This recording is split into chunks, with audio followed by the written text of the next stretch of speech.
Welcome, everyone, to Dire Bear Adventuring Company. It is Monday night, which means that it is time for the Escorts. And before we dive into tonight's chaos, question mark, exclamation point, I'm going to call it a trial. It's straight up what it's going to be, trials and tribulations. Let's talk about this last weekend. So, here in Huntsville, we had the Pop Culture and Comic Expo. Hello, Otter. And it was really great to see. One of the big concerns, of course, is COVID-19, Corona, social distancing, everything else like that. Everybody wore a mask. If that many hundreds of people can wear a mask, put on your mask. Anyway, so it was really great. We got some really cool stuff. We gave away a bunch of things, and I taught people how to play 5th edition for the first time.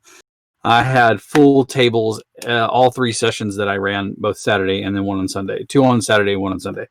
Did some networking, got my name out there, as well as promoting the new project that we're working on for the Adventuring Company, and that is Adventured Homes.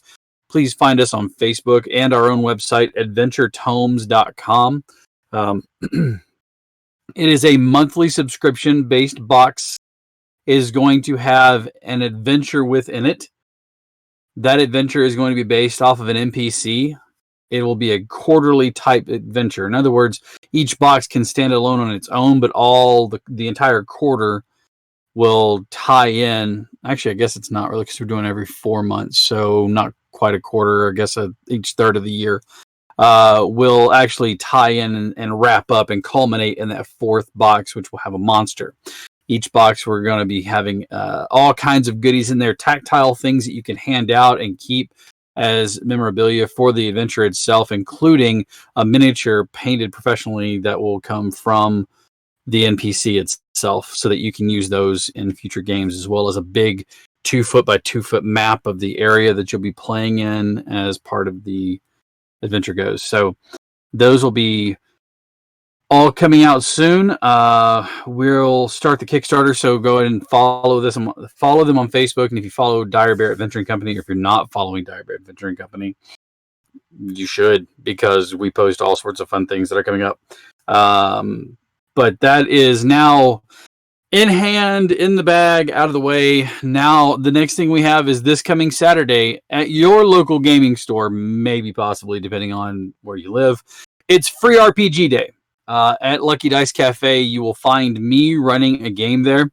We'll be running several different games, including Humblewood, Root, Genesis Keyforge, Overlight, Kids on Brooms or Kids on Bikes. Just a bunch of different games that you may have never seen.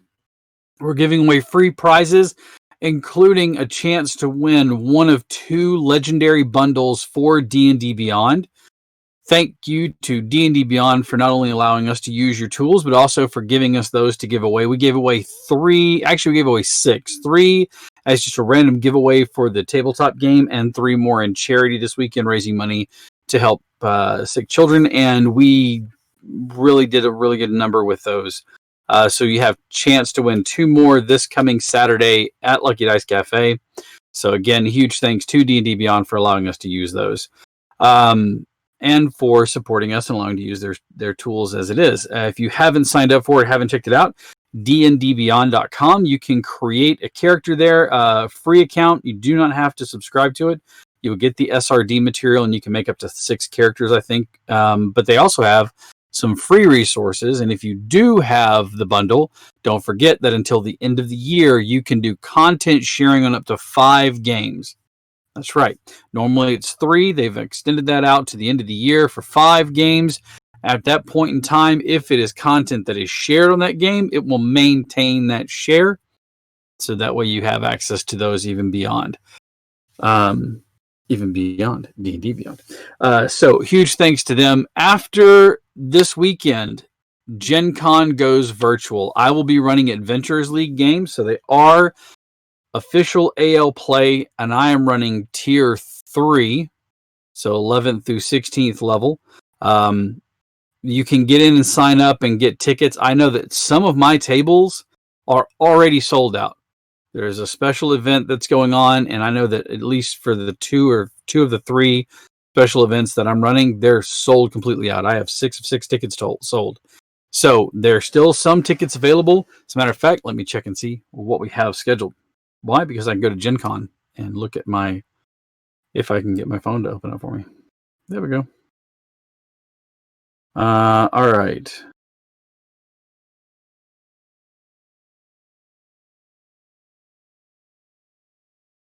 So we're going to pull up the Gen Con app, and we're going to just sign in real quick, and we're going to take a look and see how many seats available I have. It is a hot ticket item. It's being hosted by Baldman Games. And they put on a great show. We did the D&D live event for them, and it was just fantastic. We raised a lot of money for charity, and it was matched by them. And my phone is being slow today. Thank you, Android.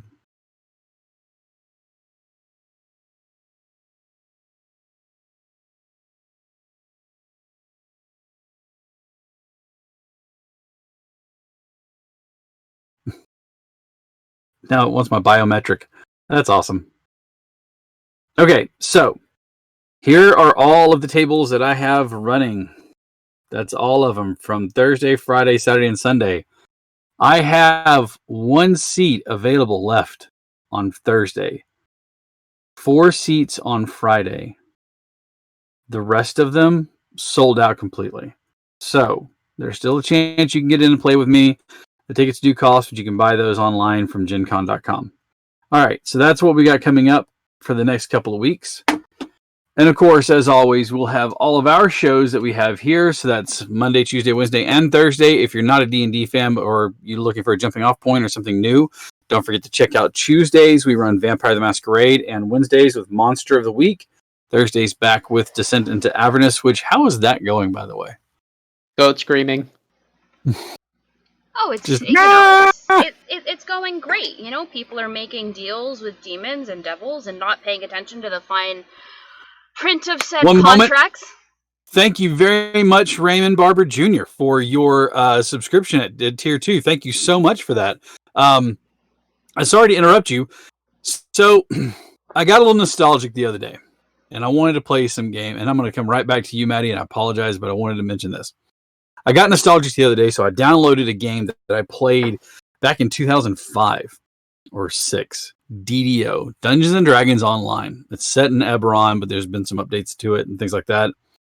I fell in with this group of guys, and that is the guild leader.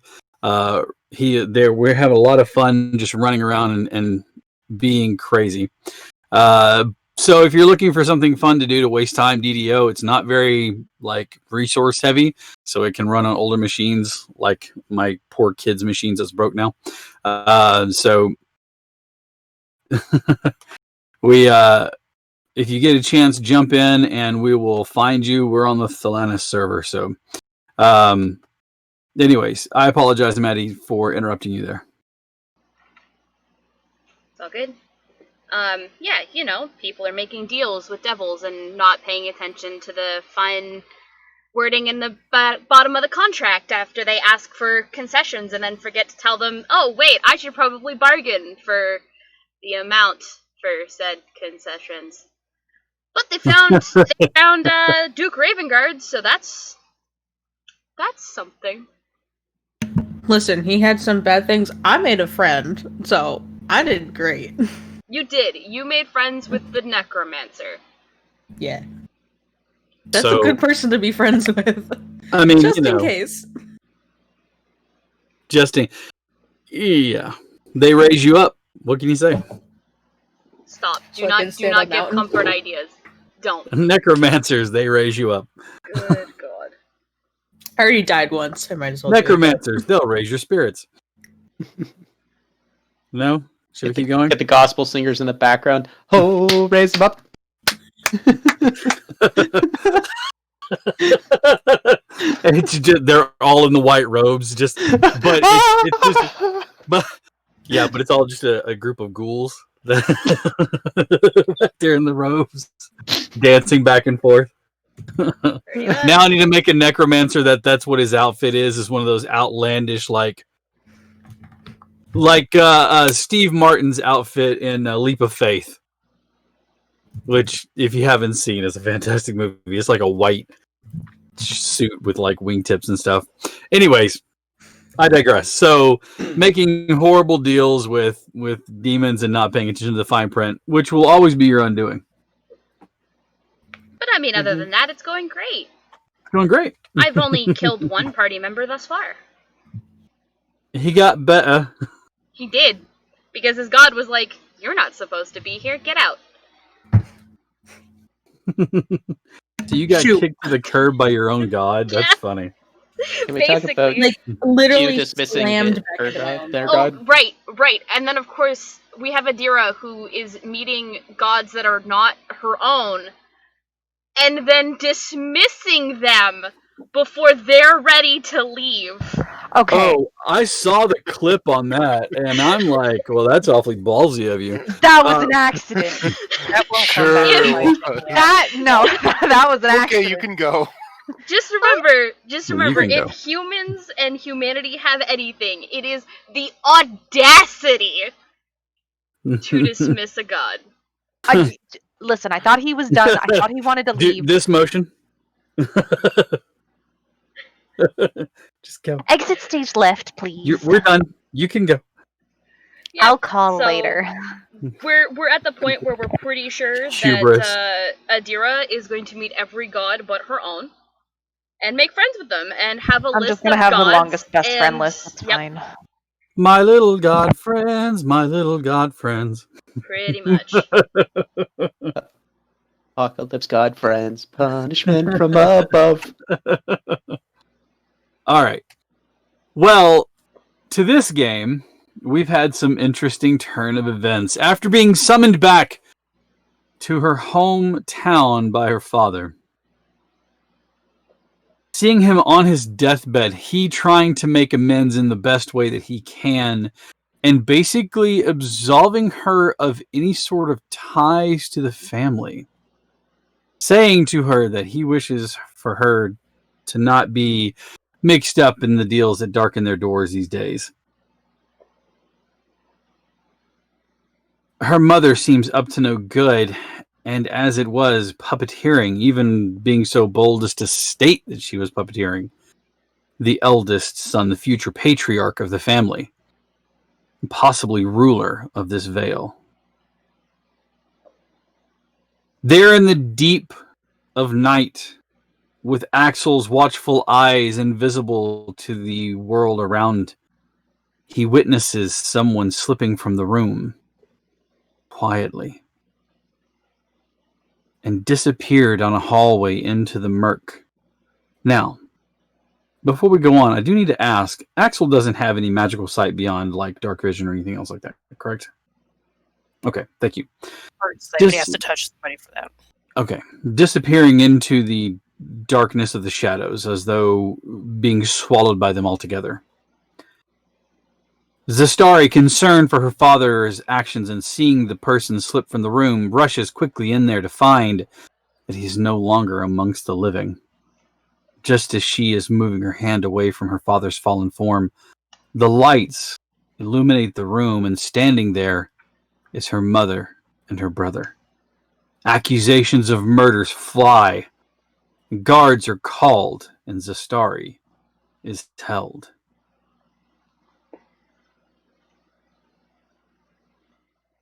Welcome to Monday night and the Escorts. We're going to start off this evening with the guards being called in, your mother and brother standing with the accusation. Although I would like to know, what is your passive perception for Zastari again? It's high. Hang on. 19. Okay. While your mother is completely sold in on this and know this is her plan, is to try to make sure that this lands squarely on you, you do notice a cast of doubt over your brother's face as he looks back and forth. The guards come, spear points lowered at you. Do not resist. We'll stand a fair trial in the morning. Come with us now. And any implicators or agitators that may be with you as well. No, of course not. Do I look like the type to work as a part of a group? That's what someone who would work as part of a group would say to throw off caution. Good God. The doors are knocked on as the guards wearing the crest of the house on their chest. The house guards are rounding all of you up in the wee hours of the morning.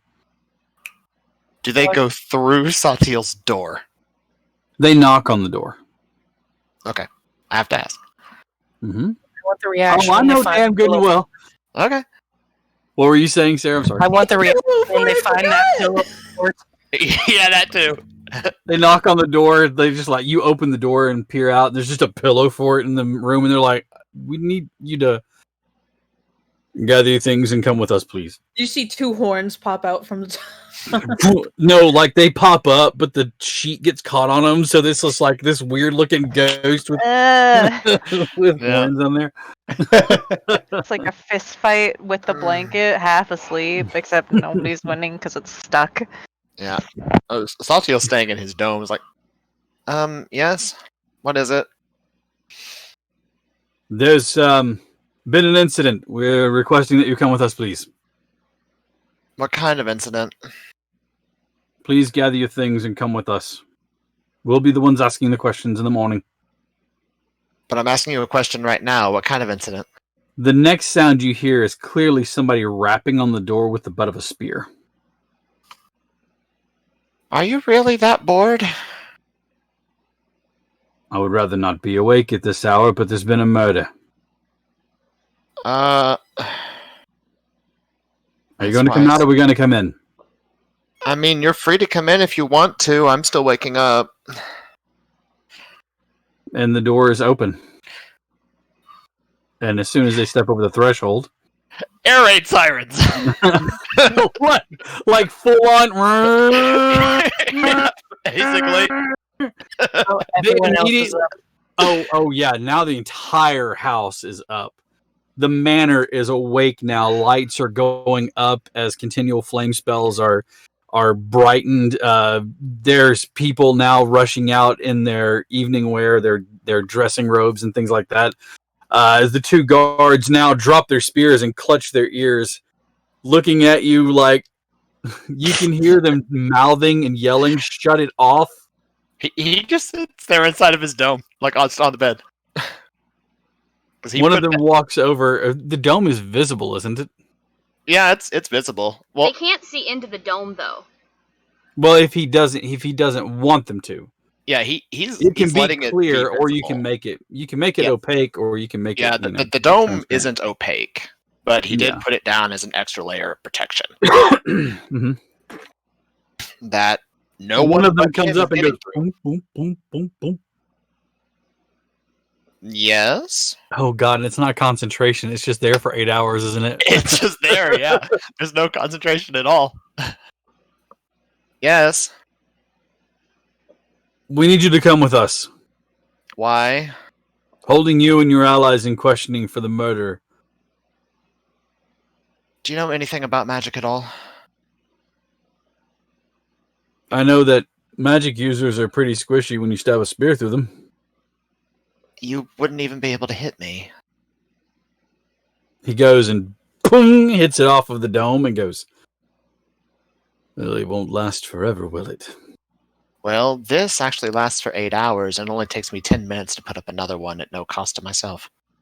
And in that 10 minutes, we can put No. you in irons. I can do that within the 8 hours, actually. Please come along with us. Don't make this look as though you're being standing in accusation. We Well, want you're the one your... accusing me. You're wanted in questioning with the murder. You came with Zastari. She's being held because she thinks there's accusations that she murdered her father. Yes. Come along politely. Now that you should have led with. See, I asked you that originally at the door, but you didn't answer anything. That would have got me out of bed. At this point in time, the rest of them are knocking on other doors to open up because this will be happening for hours. I mean, the whole These guards, the guards are still now. just standing in there, but the other guards I know. are waking other people. Zora, Axel gives you the heads up. Looks like they got the guards coming. So they're just knocking on doors from what Axel's saying, correct? Correct. Asking She'll people, specifically your party, to come with them. Yeah, she'll just pretend that she was asleep, answer that, okay, I'll be out in a moment. Thank you. Tangaroa and Ezra. Oh, Mello, you were in the tent, weren't you? The pillow fort? All right. Yes. There is a knock on the door, and whenever they realize that your room is empty, because they know that Ezra and Tangaroa were staying together in one room. We were all in Mello's room. Oh, were you in Mello was Mello's the one room? that yelled about the pillow Okay. fort. Well, in that Sorry. case, when they knock on Tangaroa and Ezra's door, immediately a sound of alarm comes up. 2 of them have escaped. There's a pounding on your door at this point in time, Mello. And without even waiting for you to answer, the door is flung open, and they can see the pillow fort that you have built, blankets and sheets spread out. There is a small contingency of guard that have now stepped inside and said, "Where are your allies?" You can see they have their spears at the ready. Poke. Eh? They've not escaped. They're apparently. I mean, we made a pillow fort, but I didn't think it was going to be like something we should defend. Is this a new? No, you're being detained in regards to a murder. Zastari is being accused of murdering her father. Oh, Enemy To of the what ramparts. end? Okay, fine. Mellow with the parchment of all the family secrets. So, do you capitulate? Does the party capitulate? Does anybody put up a resistance other than being an annoying blah blah blah blah blah blah blah magician? As You're long as we're muted. not crying. You're muted and it's beautiful. I know. I did that on purpose. I knew it'd get a reaction out of you. No, he's chatterboxing the guards all the way down. Oh yeah, no. You can see that these 2 guards are not hiding the disdain that they have the mouthy one with them. And as you fall in line, the party is flanked on either side by 2 guards, one on either side of you. You are walked down to the middle of the manor, this large foyer lobby area. The city proper comes in. Being summoned at this hour, he looks a bit upset. Zastari, your mother, comes in, and the magistrate looks around and just, "What? Someone explain to me what's going on." And she says immediately, "After having been gone for some time, my daughter has aligned herself with individuals of questionable morals. They look to undermine the family, and after years of turmoil with her father, with which all he wanted to do was to see her back in the safe folds of her family's arms, has murdered him in cold blood. I witnessed her at his bedside myself, as did my son, my eldest." And he looks and he says, the magister looks at him for a moment, scrutinizing him and scrutinizing her. No, you didn't.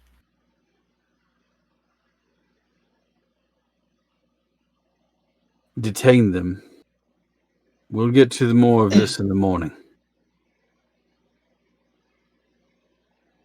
And with that, the city guards, at this point in time, take over and march you towards a warm, comfy cell in the midst of town. What's the probability that these were the boys that I grew up with? There's a good chance. You can see that some of them are younger, newer guys, but there are a couple of the old guard That are there my that you age? know of. Yeah. Okay. Yeah, that you know. As you are marched into the city proper prison, you are placed in individual cells, splicing you out for the most part. One cell has another individual in there. He seems familiar to some of you. As a matter of fact, all of you. They look at you, Satiel, who I'm sure that you have been just gumming at the mouth the whole way. Actually, no. Once he was falsely accused of murder, his face has gone stone blank. No, you weren't accused of murder. You Zastari weren't. has been accused of murder. You're just persons That's of how ill he's repute. taking it. Gotcha. He looks at you and says, "Perhaps you'll fit in perfect with this one."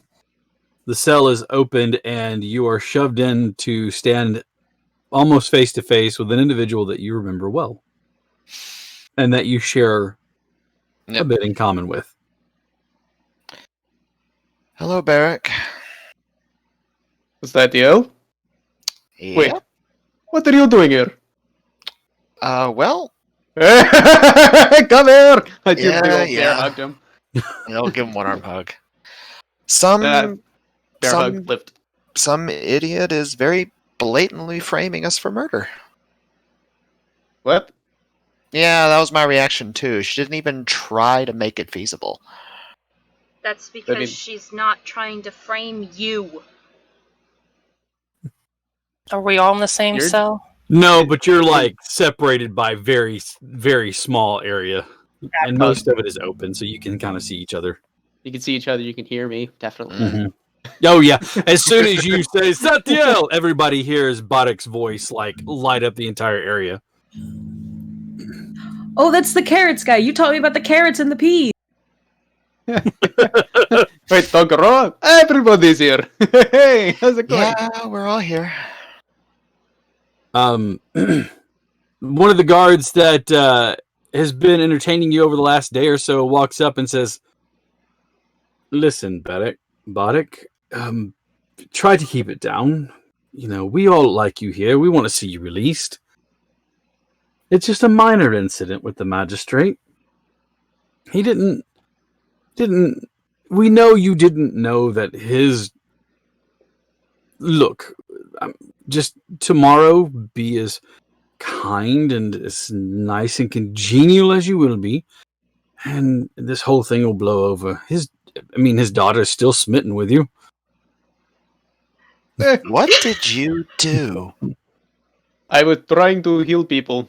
They needed my help, so I went over and, well, to me. And apparently everybody liked me, but I upset the father a little bit. So, this is why I'm here. Did you get a little excessive with your lay on hands? No. Lay on handsy. No, not whatsoever. I'd certainly hope not. So, no, I find that gets everything a little sticky for everybody in the situation. So I just don't ever deal with that. What Never. are you doing with your lay on hands that things That's are getting probably for the best. Am I doing mine wrong? No, Tangaro, you're not. This is a If conversation I'm- we'll be having a little bit later. I'm sticking with the person I can see right in front of me. What about you, my friend? What have you been up to? Have you been? Have you found the purpose yet? Well, more or less. Tell me more. I want to know. Tell me. Well, that's not entirely a conversation I think we should be having in a prison. That is fair. I'll be released tomorrow, and I can, I am able to do trials as well, because I do know laws. Unless you want to represent yourself. I mean, that's up to you. Well, I have a few ideas. One would be extreme, but it would certainly work. Just raise the town to the ground. No. Just burn it all to the ground. That's like plan Zora's C. Zora's on board. I mean, we can just do what we did to the circus and just never come back. Just brush the dirt from your feet and never set foot in the place again. Yeah. I do have a few ideas. Yes. Well, if you don't want somebody within the party being represented, you could always call on me. So, I'll be around. And besides, I thought I felt you coming in. Yeah, well. It's interesting that we'd find you here, though, when we were coming for something completely incidental. Life is weird that way. That it is. Hey, Barrick. Yes? Have you ever heard of the story of Meliandra before? DM, have I heard the story of Meliandra before? Vaguely. Vaguely.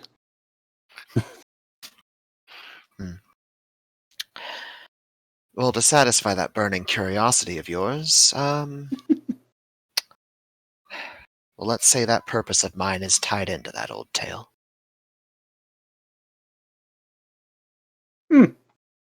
This is definitely a conversation we'll be having outside of the prison, then. Indeed. It is good to see you, though. I know, right? That is true. He's full up to here of himself. At least right now. It's good to see all of you as well. Stick my What? head outside the... I think hear them might be a little bit more accurate. Unless anybody wants to do anything specific other than rattle their tin can across the jail's bars, we will cut fade to the morning.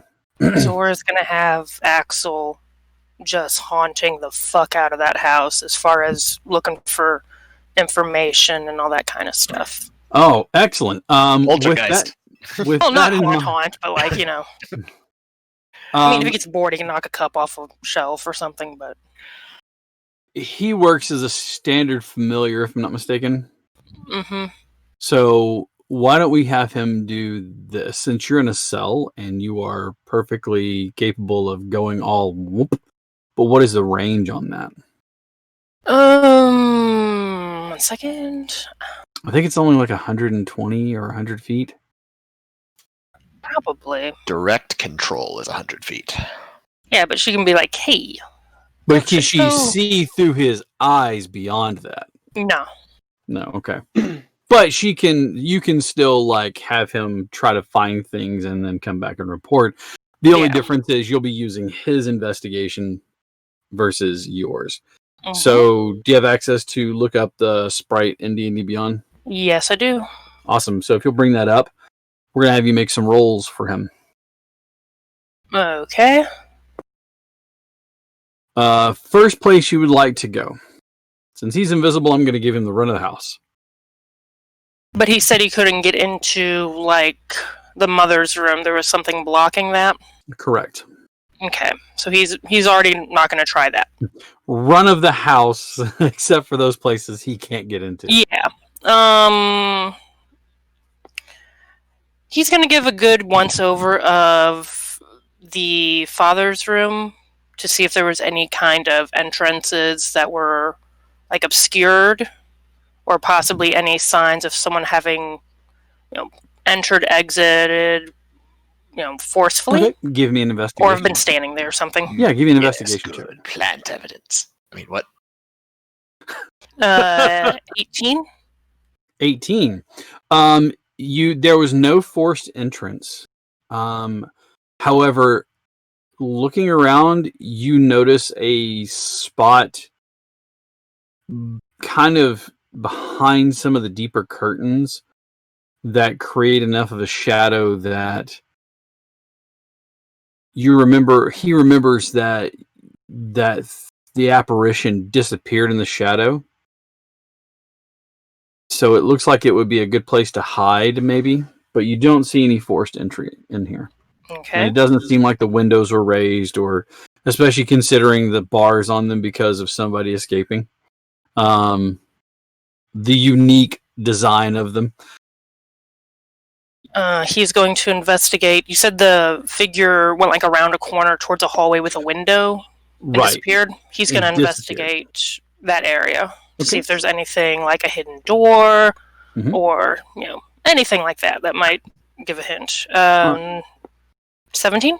17. All right, go ahead. In that investigation, what you do notice is that, or what Axel notices is that there are footprints going right up until where there's just enough shadow where the light from one torch or one sconce falls with another one.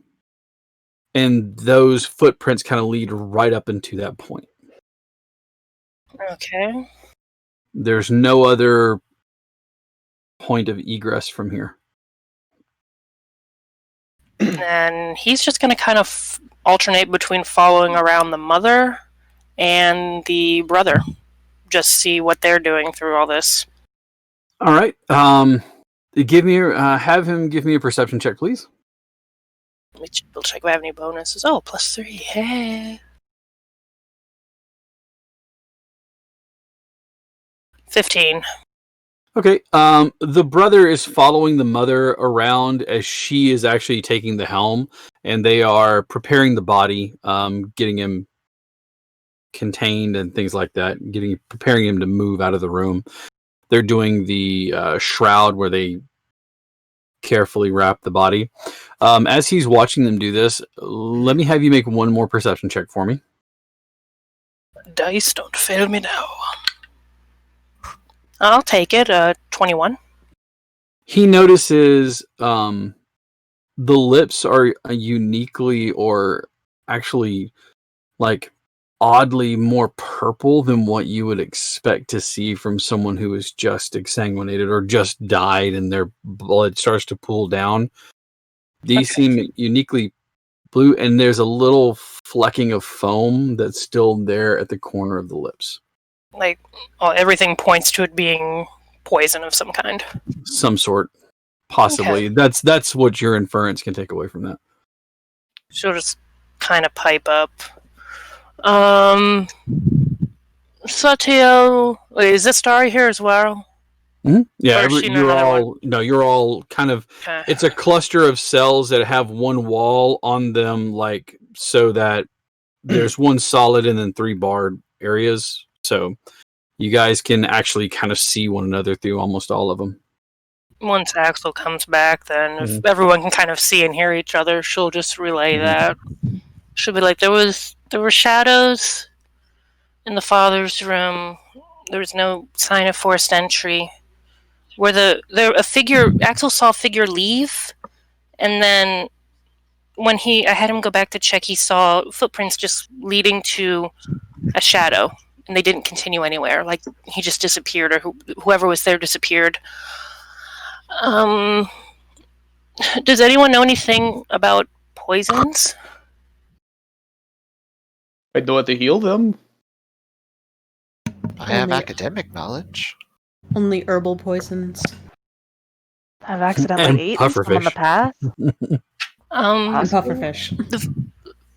Zastari's father's lips were purple, and there was like foam still kind of at the sides when they were preparing his body.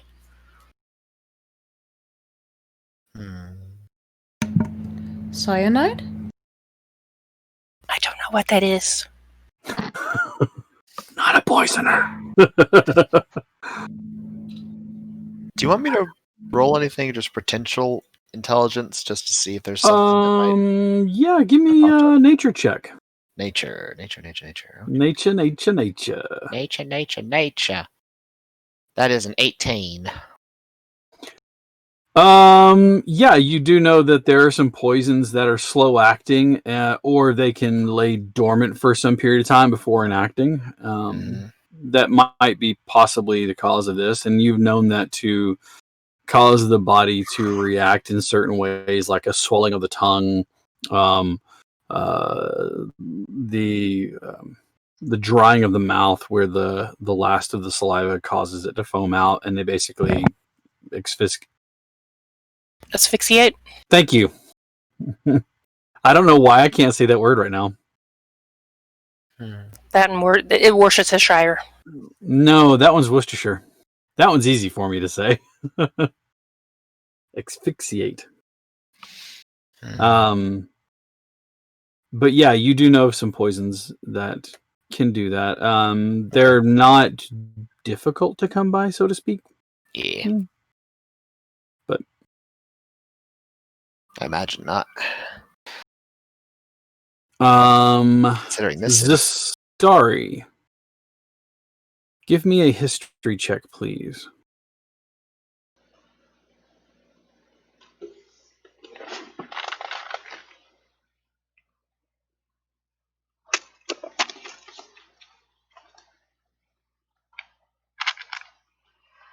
Oh boy. That is a 10 total. 10 total. Okay. You're racking your brain as much as you can, but there's just nothing's coming about from that. She's not a poison type rogue. Yeah, and more importantly, you're trying to rack your brain about anybody that could disappear into shadows like that, but your brain is just...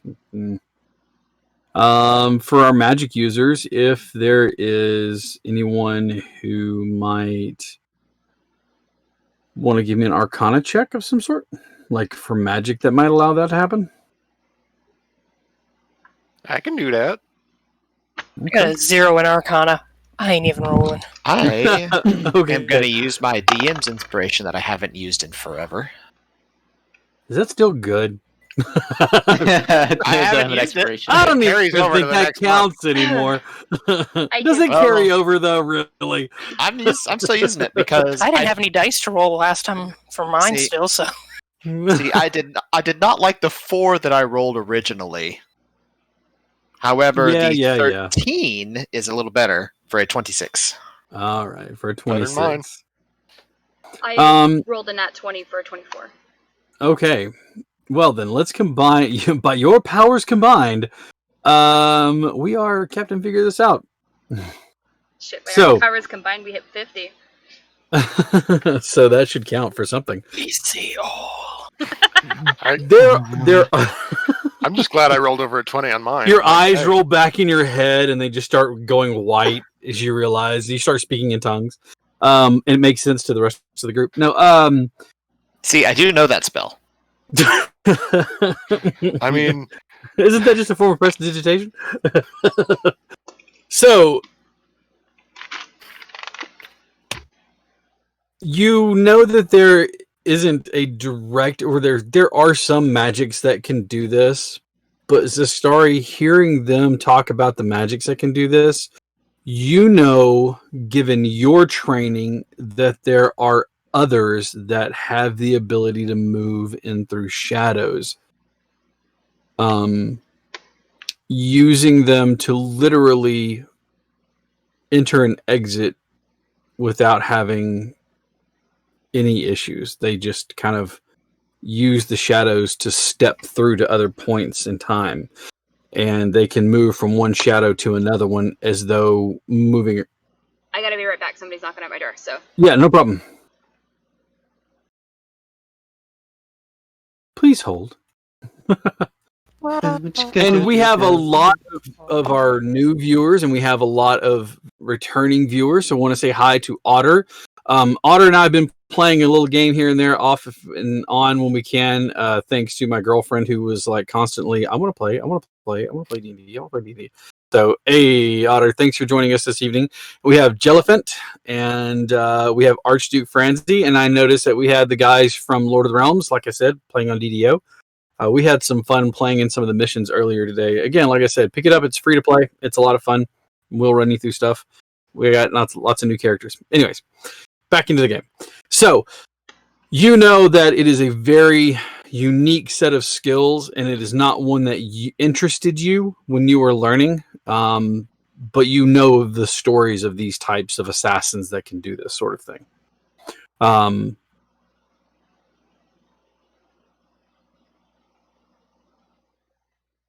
So it's a mix of a magic skill as well as this particular like profession. It's kind of ringing a bell from there. But again, their stories are Baba Yaga, they're boogeymen, they are never really seen. And that's the information that you have all discerned one another. The night passes on and you get fitful rest. It's not the most comfortable place to be. But you've all slept outside before, and it can be worse at times. Day breaks and a meager breakfast is served to you. They say we're not complete savages, and you are served a hardtack, some fresh milk, and a bit of honey. So basically, a really hard biscuit, milk, and honey. The magistrate will be calling in on you all in a few hours. Make yourselves as presentable as you can. If any of you have a change of clothes in your gear, which we have collected, let us know and we'll allow you to change. Because I'm sure most of you are still in like whatever it was you wore to bed or didn't wear to bed. Mellow is like always commando. That or Mellow's a never nude. He's just got on jorts. He's got on cutoffs.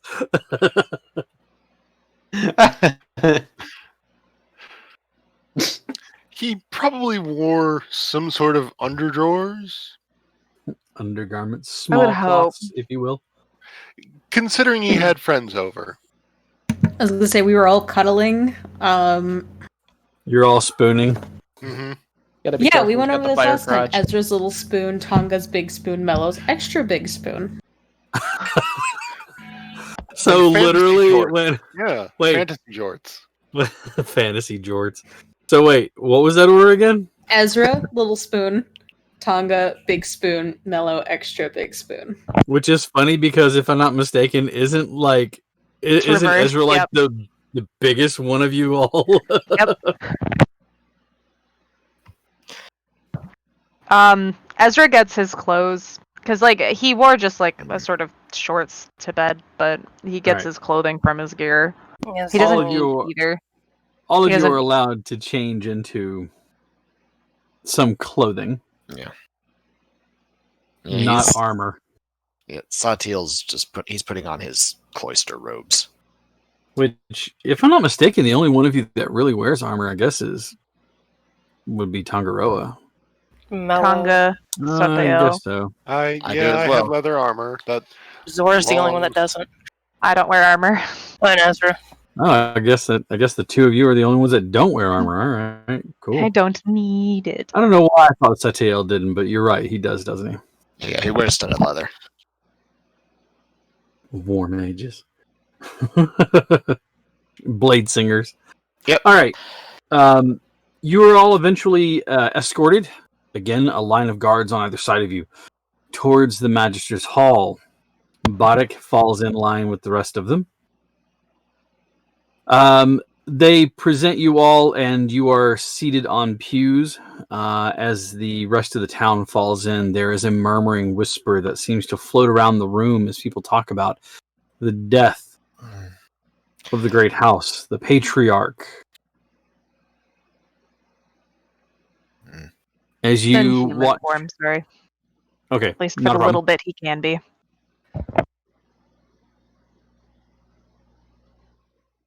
Got it. Bodek, you are brought before the Magister to begin with. He looks at you and just shakes his head. I have had a polite conversation with my daughter, and I understand that your intentions were not what they appeared to be at the time. You may be forgiven for your transgressions, however, we do not cotton much to the teachings of which you are spreading out yourself.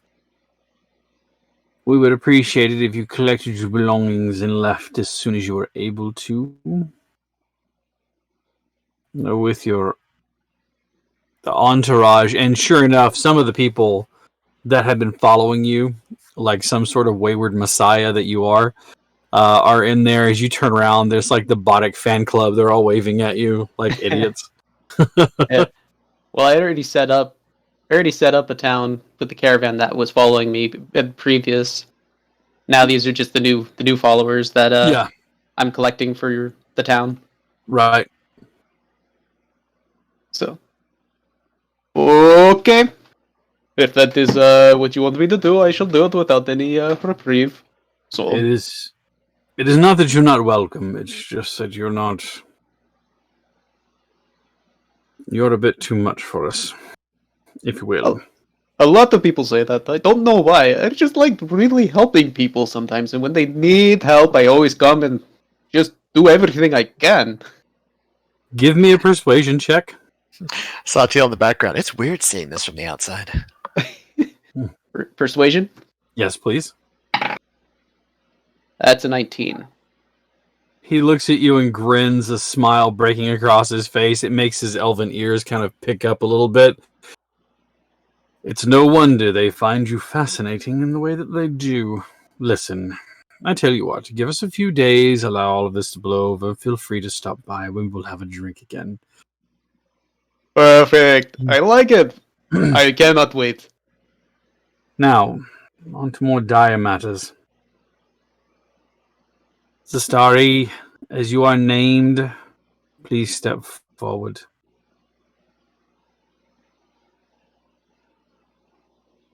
She is going to get to her feet. And she is dressed in what the party first met her in. Not the dress, not any sort of noble clothing. It is the thigh-high boots, the shorts, and the short-sleeve shirt with the wide collar.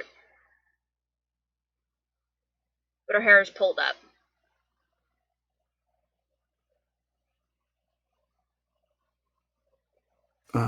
One second here.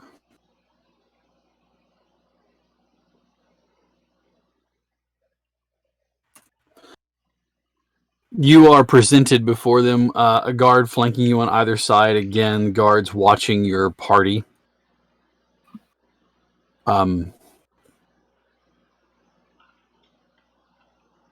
He looks you up and down and says, I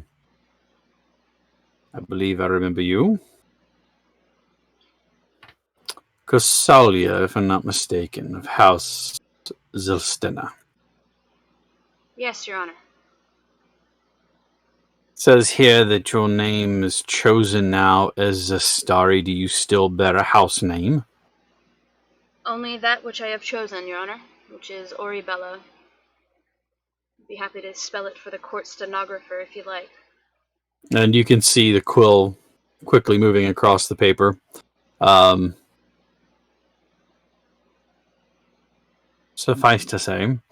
So, Zastari, you will be named in this proceeding. Let it be known that the accused stands before me as Zastari. The accusation falls as patricide, murder of one's father. How do you plead to these charges? Not guilty. There are many witnesses that say they saw you there at the time of your father's demise. To those witnesses, what do you have to say? Guilty or not guilty to those witnesses? Not guilty. Do you understand the charges against you, should you be found guilty of them by trial? The punishment is murder. Or punishment is death, not murder. I mean, I guess it's kind of the same way. Just really Yes, Your Honor, I court-sanctioned murder. understand that the punishment for patricide is death. Excellent. Then let us call forth our first witness. Your eldest brother is shown to the edge of the magister's table. His name is stated as he looks across the crowd. You can see the nervousness on his face for being here. You've always known him not really to be the most popular individual. Sistari, do you know this individual, this person bearing witness against you? I do. State their name for us, please.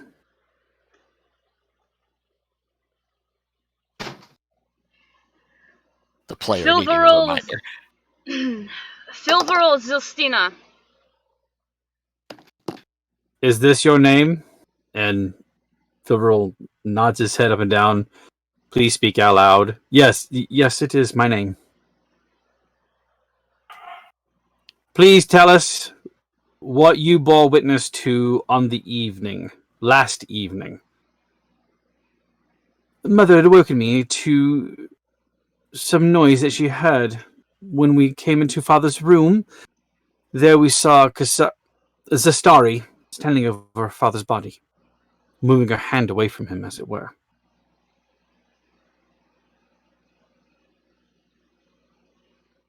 He looks him over and says to you, he says he claims that he saw you standing over your father's body at the time of his demise, moving your hand away. Is this true? It is possible that that would be what it appears to look like, Your Honor. I did not ask if it was possible if it appears. I said yes or no. Is this true? And Your Honor, I'm telling you that's what he believes he saw. Let it stand that the answer will be held as true. We will call upon our next witness then. Your mother, the matriarch of your house. Do you know this witness and can you name them? Yes, Your Honor. That would be Shanera Zilstina. Shanara Zustina, is this your name? Yes, Your Honor. Please tell the court what you witnessed last evening. I saw a figure moving from my husband's room. Strike that. I saw a figure moving into my husband's room last night. I awoke my son, fearing for my own well-being. When we saw the room, there we saw Zastari standing over her father. At that point in time, we realized he was already dead. She was moving her hand quickly away from him, as though she had just administered something. We do not ask for speculations, merely what you saw. My apologies, Your Honor. What I saw was my daughter, spite in the word as she says it, standing over her former father, moving her hand away from his face. Thank you. Defendant, once again we have a second claim of you standing over your father's body, moving your hand away. Is this the truth? It is, Your Honor, although, if it may please the court, I have a question for this witness. You will be able to speak when your turn is arisen. Thank you. You may seat yourself. And she goes and sits.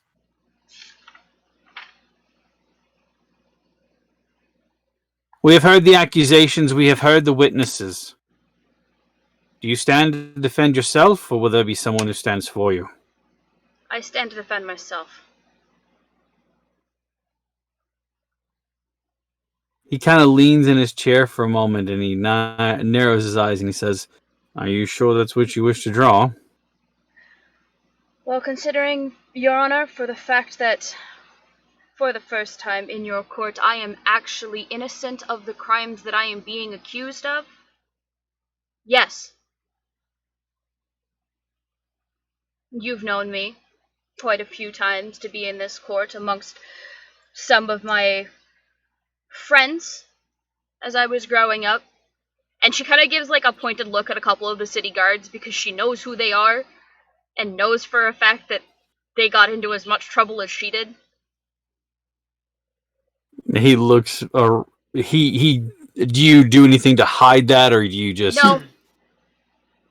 No. Magistrate? Yes. I could stand to represent this person.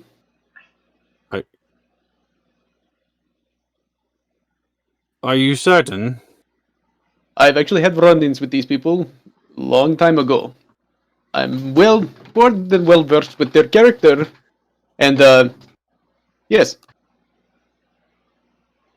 Do you have any reason to stand in opposition to this, Zastari? She's just gonna look at Vodek and... Do you know what you're doing? Sarah. Zora's just in the corner, like, about to throw up, so she has no part in this. Zastari I actually have if- studied law. Can I have Zastari studied the walk law. to Vodek since he would have been back in the pews? Mm-hmm. Okay, she is going to do so and just kind of crouch next to where he's sitting and just very quietly say to him, they're going to need your help more than I will. Everybody needs my help. No, I'm more Vodek, than willing to help.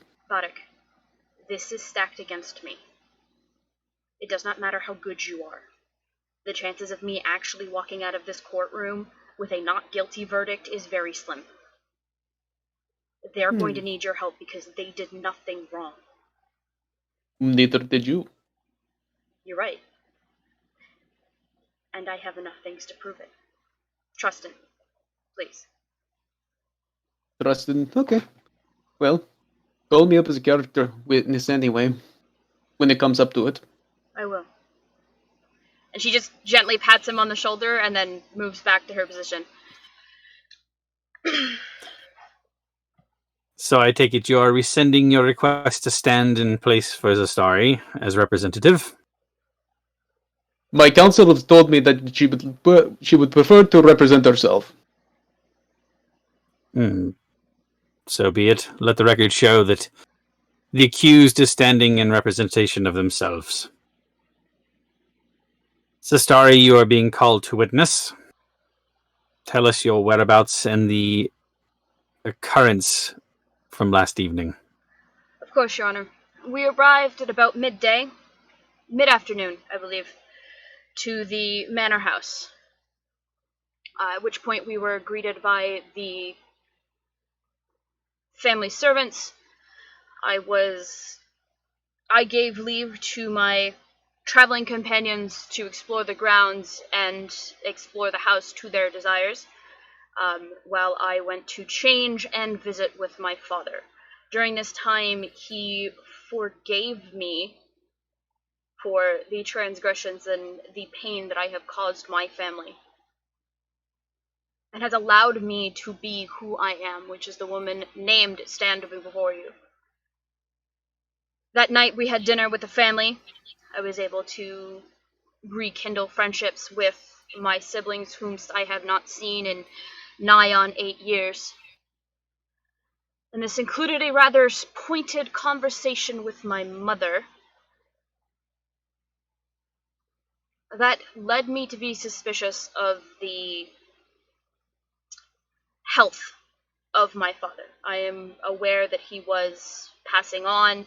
However, I feel as though that this was being hastened by something that she had a hand in. I went and discussed this with the compatriot that was in the library, and while he asked some very important and pointed questions, at the end of the day, they are still my family. So, that night, after dinner, after the appropriate socialization time, people turned in for the night. Around 2 a.m. in the morning, I met with Filverl in the attic to discuss and warn him that he was being turned into nothing more than a puppet for my mother. At which point he told me that he had it all under control, and that I am not to worry, as I am not technically part of the family anymore.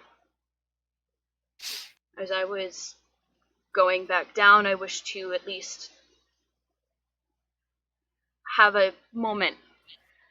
another moment with my father if he was awake. If not, then to at least leave a letter for him should he wake in the morning.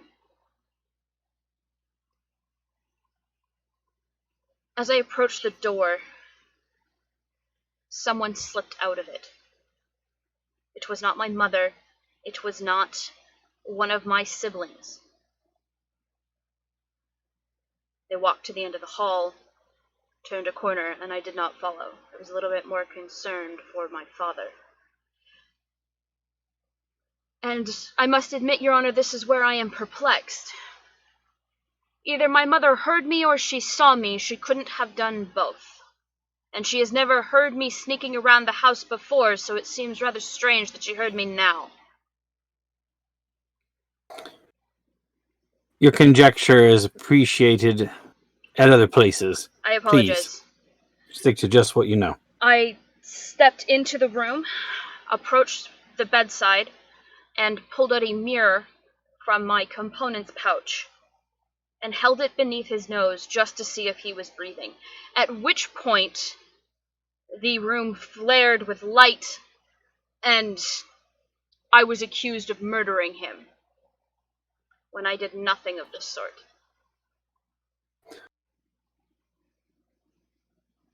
And it is at this point that your mother and your brother were seen in the room. Yes, Your Honor. Thank you. We have a few questions concerning the conversations that you had. Was there anyone that heard your pointed conversation with your mother, or was that simply your word against hers? Unfortunately, it will be my word against hers. The kindling of Did that friendship. conversation happen in the dining room or outside? This would have happened after You she were- had left the it father's was- room. Yeah, it was Okay. right after she Never left mind the father's room. You were in the library. The conversation, the clandestine conversation that you had with your brother in the attic in the evening, was anyone else privy to that conversation? Was anyone else privy to the fact that you were there? Only one person knew where I was going at that time, and it was one of my traveling compatriots. As I had mentioned that I was... As I mentioned, I wished to mend bridges between my brother and I, and that I would be going to see him in the early morning hours after she had voiced her concerns at us staying here longer. Your component pouch, and he motions to one of the guards, and you watch as all of your gear is brought in and set on the table. Like, Setiel's pack is all kept together.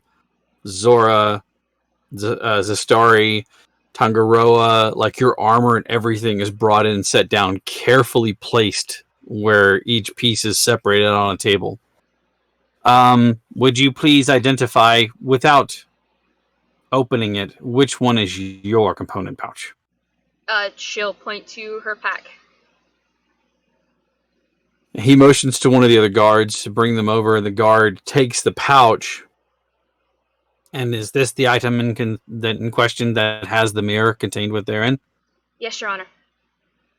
He motions, and the guard brings it over, and he opens it up, and you watch as he does so with like a stick or a small rod, and he kind of rifles through it without actually touching it with his hands. What are the various ingredients within this pouch? What are their purpose? She gives the full itemized list of everything in that component pouch. And then explains exactly what they're for, and even points out her own spellbook. With a simple yes or no, could these be used for other things? No. None of them. Not for what I'm being accused of. That wasn't the question. Could they be combined to be used for something else? I mean, to be honest, Your Honor, a lot of things could be combined to be used for something else. Let the answer be stated as yes. Thank you. And he motions, one of the guards takes the pouch and sets it down. He goes, I would like to question your compatriots, but before I do, what career or what job path do you have these days? What is it that you do to make a living? I'm an adventurer for hire. And what sort of adventure for hire do you do? What specialty or skills do you have? For the most part, it has been escorting and excavation. Escorting and excavation. And what sort of specialties do you particularly have? Particular skills? Your Honor, I am very good at talking my way into places and talking my way out of them. However, Thank you. I don't tend to lie. Thank you for your candor. I have a small list of individuals here, and I would like to call them one by one. And he opens up his small scroll, and you can see easily that there are some names written on there.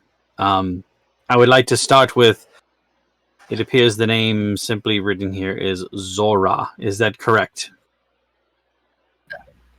Yes, Zora Blackdell. Zora Blackdell. Please jot that down, and you watch as the scrivener is writing. Zora Blackdell, what is your profession? Previously, I I was a shopkeep and a mother of sorts. Now I assist in research and protection. How is it you became to know the accused? While I was traveling, I encountered... I'm sorry, I totally forgot about this. While I was traveling, I encountered the group you see behind me on the road. They were defending a woman against a group of bandits. Could you please expound upon defending? Were they merely threatening them away using words? Was it a physical altercation? When I had come across them, it had already escalated into combat. I see. So your first encounter with them was as they were engaged in a physical altercation. Yes, Your Honor. In the time that you have known the accused, has her behavior been peculiar, and what set of skills have you seen her display? Has she ever used poison? No, sir. She has never used poison or mentioned having knowledge in it. Excellent. Do you yourself have knowledge of apothecary arts, particularly with poisons or salves, tinctures, ointments? I have knowledge of plants, Your Honor, but none in the ways of apothecary. Understood. Would you say that her character bears... Would you say her character is reprehensible at time, or does she seem stalwart? Zora looks like she's like nervous enough to throw up at this point. She's just holding it back. She's just like, Stalwart.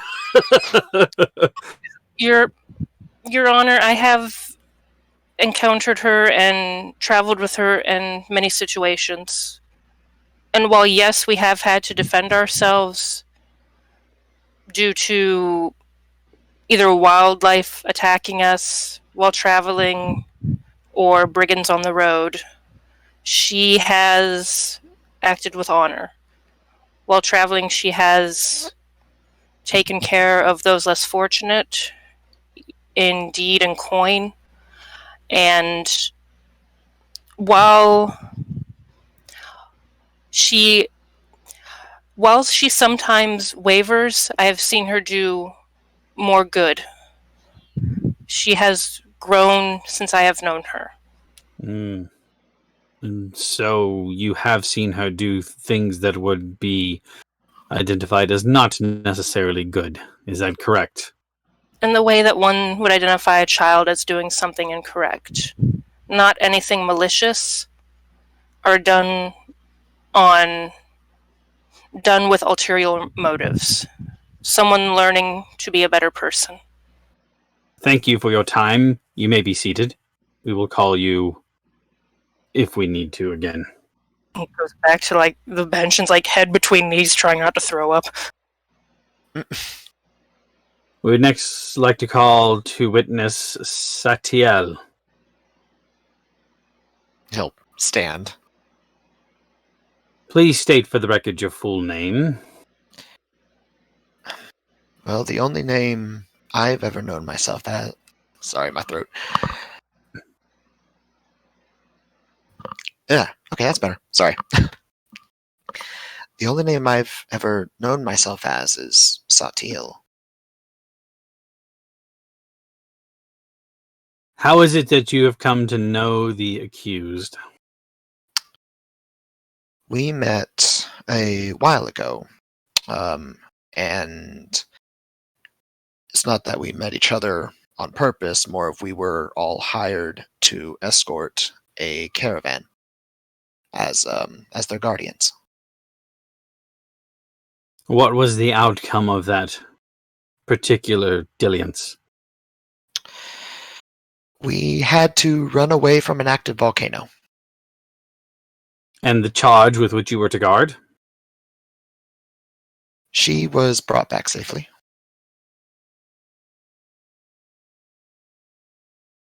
You better give me a deception check on that one. He's talking about magic. So what am I rolling for there? You're talking about magic. What do you mean? Well, once he found out like what the whole ritual thing was about, that's what he kind of got focused on. So that's what he considers the escort to have been.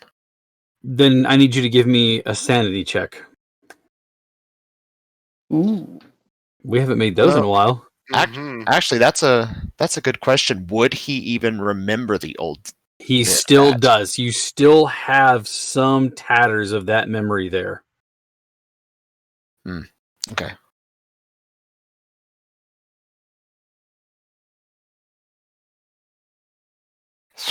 Thank goodness for that nat 20.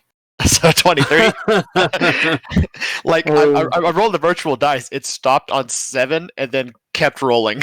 So we have a few of you who are joining us for this evening for the first time. There's an additional stat that I had them roll because this all started with them escorting a girl and her knight to this ancient spot to complete a ritual or to break the ritual. If they completed the ritual, the girl would take the place of the crone and grow old, in which time the ritual would have been repeated.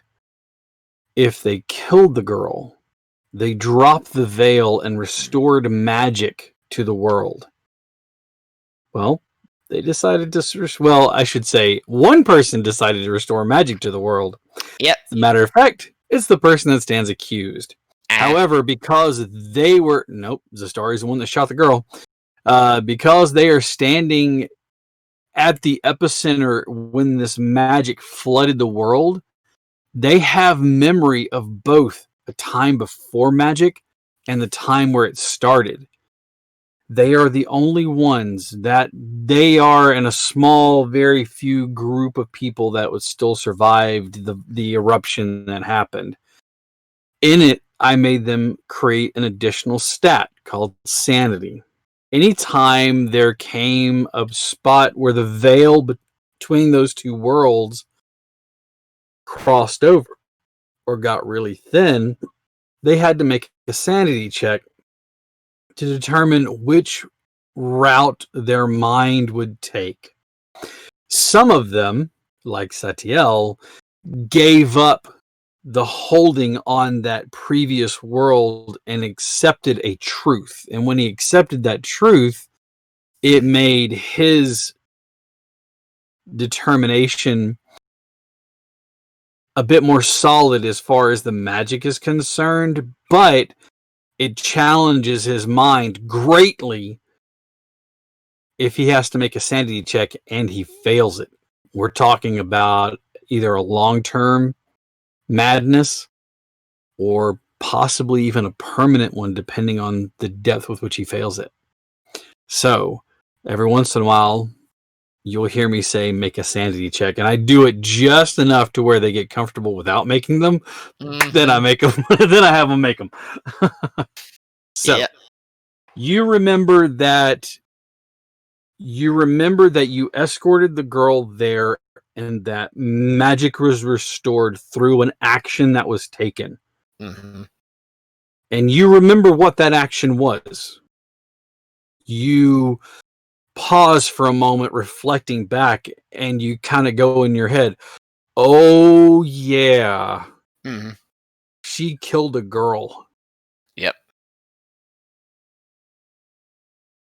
I'm sorry, what was the result? What occurred with the charge that you were to escort? Sorry, I had a minor headache. Well,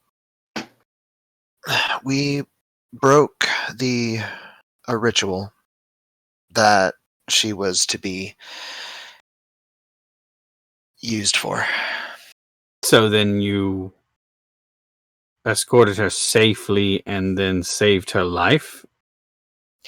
We were unaware of the nature of the ritual during the travel.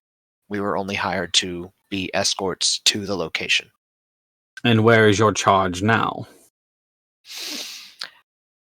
Our assumption is that she got away. Wait, hold on. Nope. No, he doesn't Got know where away. she went. No. Yeah, he doesn't know where she went after that.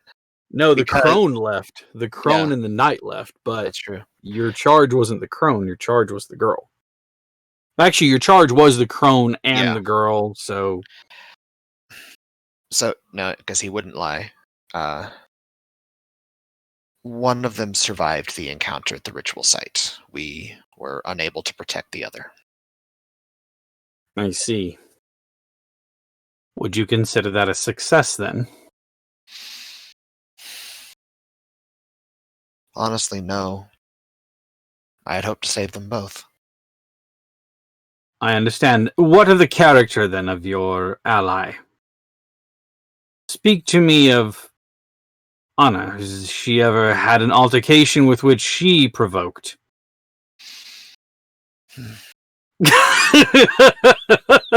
Sarah seems like she's stressing out up there. Yeah. Question: has Astoria ever provoked something? No, never. The story's an angel. Not the one that's currently talking. No, not like me. Yeah, that's true. Sweats and Triton. What's that trying? Yeah, that's true. Okay, could you repeat the question for me again? Sorry, my brain sidetracked. What of the character of the accused? Have you known them to be forthright and stalwart? Have they ever started an altercation which maybe should not have been provoked? Yes and no. She has been stalwart in protecting those that need to be protected and protecting us in areas where we might not be familiar. And when it comes to, say, bandits and the like, when words didn't work, that's when she resorted to violence. I see. Thank you for your time. Next, I am calling to witness... And he signals one of the guards over, and he holds the sheet up, and he points to it. Is that accurate? I see. He looks at the sheet and says, Mellow. Oh, I'm not at the bottom of the short list. Interesting. Yes. State for the record your full... Please stand, young man. Oh, yes. Oh, okay.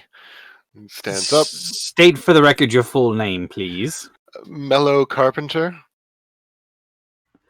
Mellow Carpenter, how long have you been traveling with the accused?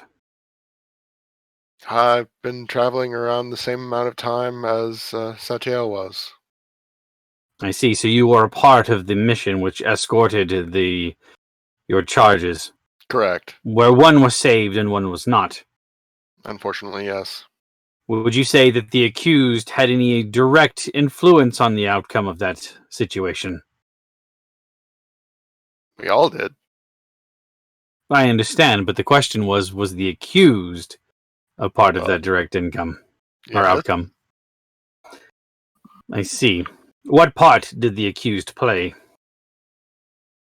The end result? I don't understand what the end result means. Please expound upon your explanation.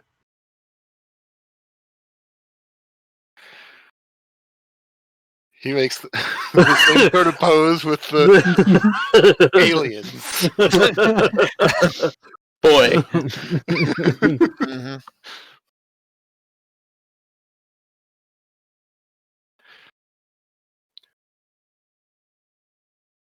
We were forced to break the ritual, and she was the one who did it. What is the details of the ritual? How did she break the ritual? Either the charge that we couldn't protect would be cursed through for her entire life, or granted mercy and set to the next life. He narrows his eyes at you. Mm. It's kind of a deception. I'd like for you to give me a deception check, please. Okay.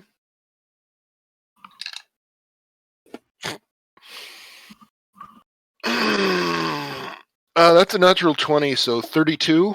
Oh my god, Steve, the one time you needed that nat 20. Yeah, no kidding.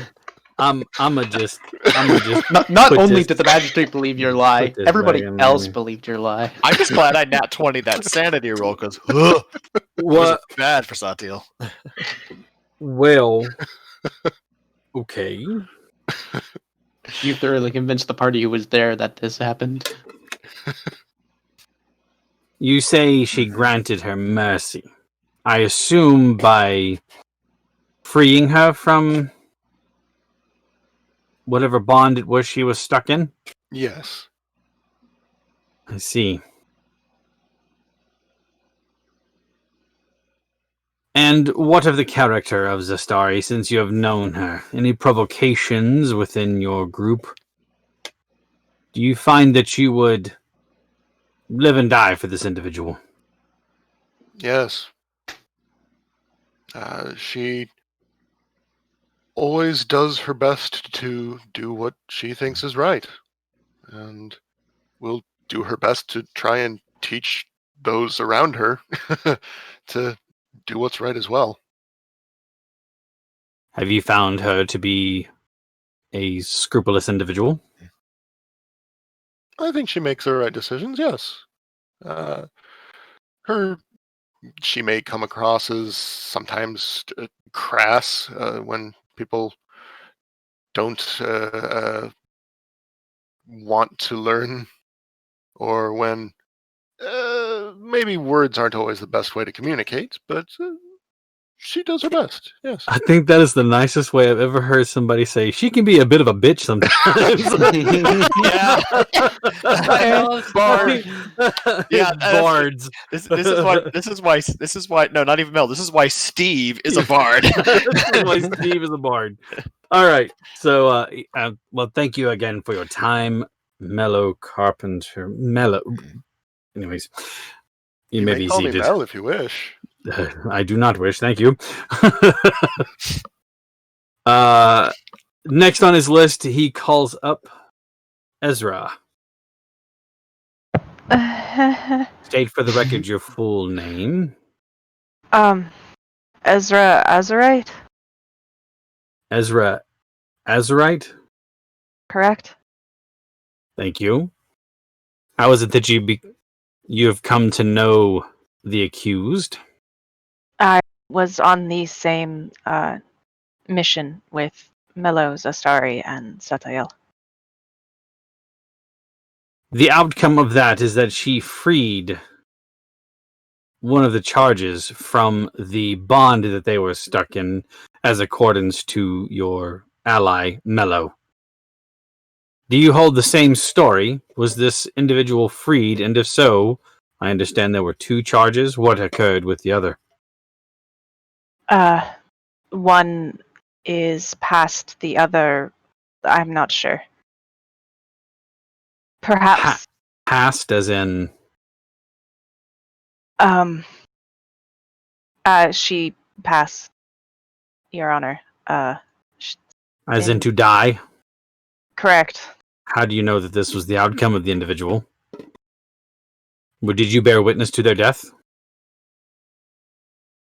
She was shot. Shot. With an arrow. Correct, Your Honor. How do you know this? Did you witness this with your own eyes? I was standing by her with some of the group. What happened to the one that shot her? I'm not sure. We all made it out, as far as I'm aware. Did they not stand in accusation for the murder that they clearly committed in front of you all? Well, as Sataelis said, a volcano began to erupt. And we all made a quick getaway from, well, dying in the lava. Give me a deception check, please. Stress is not. He's being honest. He is. I will even use his dice. Do I even have deception? Do I know how to read? Hold on. Starts with a D. Alphabetical. Found it. Yep, it's fine. Yeah, I was looking at the bottom thinking like everything was chunked together because I saw 2 charismas. 15. He narrows his eyes at you and says, "You are not lying, but you seem to be obfuscating the truth. In order for justice to be served and for your friend to either go free or stand in bearance of the accusation, I must know the entire truth. Who shot the individual, and what was the outcome of the person who committed the murder?" There was no outcome to who. There was no this for the murder. They simply got away. Yes. There was no charge, there was no anything. There was just the group that's here. Did you not just the group that was here? Well, there was the older woman, the male knight. There, we went to a town. There were people. Because no, Ezra didn't see what they really were. He just saw the people that arrived. Give me a sanity check. Yikes! I know I have a +4 for that at least. Yeah. That's a Natural nat one. 20. What the hell? Your mind, you remember them vividly. There was, they referred to themselves as the Illithid. You remember that I thought they were. Satayal just had the vision with them, though. No, they spoke to all of you. Yeah, there was a big group of them.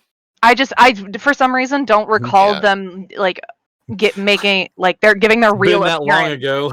They I spoke, hear- I don't know anything about they it. Is spoke Zora. to everybody, but Satil was the one that figured out what they were. Yeah. Okay, that's what I was looking for because I was like I thought Satayal had like a little They private referred to moment them. with the boys. Yeah, they referred to themselves as the Keepers of the Veil, and that they were the ones that incited the ritual to keep magic out of the realms, and that they made you all decide what to happen. And Oh, yeah. that decision, none of you wanted to take, except for Zastari. Zastari's like, poink. Zastari, I know, was out side of the circle. She was like on a roof. Mm-hmm. I remember that. Yeah. Did any of us see Zestari do that? That's the thing too. It's an assumption. Yeah. I don't think any of us saw Zestari actually do it. Nobody actually saw her pull the bow back and let the arrow fly. It's just Yeah. the. I thought you were using a Conjuncture. crossbow. No, she short It bow. was the bow. Yeah. Okay. Hold on. Of the accused, what can you say of their character? Are they forthright and honest in their dealings? She is stubborn and she may hold back her emotions when things really come to, but as far as I can tell, she's never lied to us. Well, wait, hold on. Let me, as the player, think for a second. Has Zestari lied to us? Now you're all thinking back almost a year. No, the Not only that we person, know of. No, the only person she has lied to is Satiel. He is the only person she's ever lied to. But does he know that? Yes, he does. Because it was literally about the paper with her face on it. Yeah, he figured it out almost immediately. She's never lied to the party. So except for him. she has never lied to us, even if she has never lied to us that I am aware of. There are things we have learned about her, but we have never asked about it before, so. Understood. Thank you for your time. You may be seated. It's like a loud creak as he sits back down. He just tilts his head. Has it been over an hour at all? It's probably been close to it. Like, you're thinking, oh shit, I need to scoot. Because there's about to be a big mother in this room. I gotta pee. Listen, I'll die in Need the the tinkle. chair, please. Because that's gonna go over well. Ezra's already stressed. If Zora feels like she's gonna puke, Ezra also is going down that line of I'm gonna puke. One of the guards leans over. Are you feeling all right? I'm really nervous. This is I think I'm gonna throw up. He holds his hand up to the magistrate. The magistrate motions him over. He whispers for a moment and he looks at everybody in the room and just says, perhaps we should take a bit of a recess.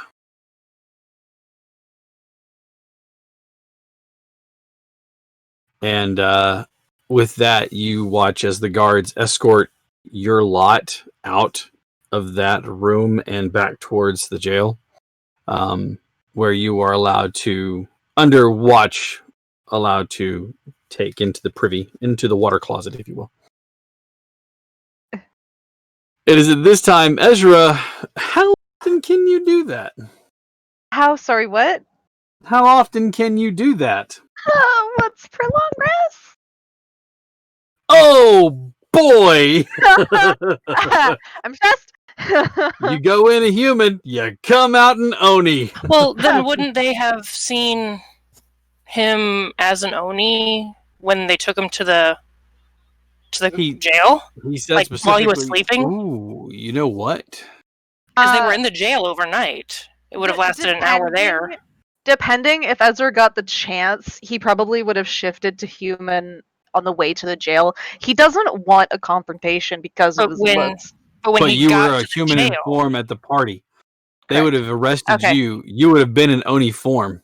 True. So some of the guards at least knows what he looks like. Right. But he is shifted. They to were human. really confused whenever they came to get you in the morning. And now you're out of human form and you are back in giant Oni form. Yeah. I just don't want a confrontation. You're all escorted back into the room. And as you arrive, big blue boy with horns that you are, the magistrate immediately looks and says, "What is that? If I may, Your Honor? Speak quickly."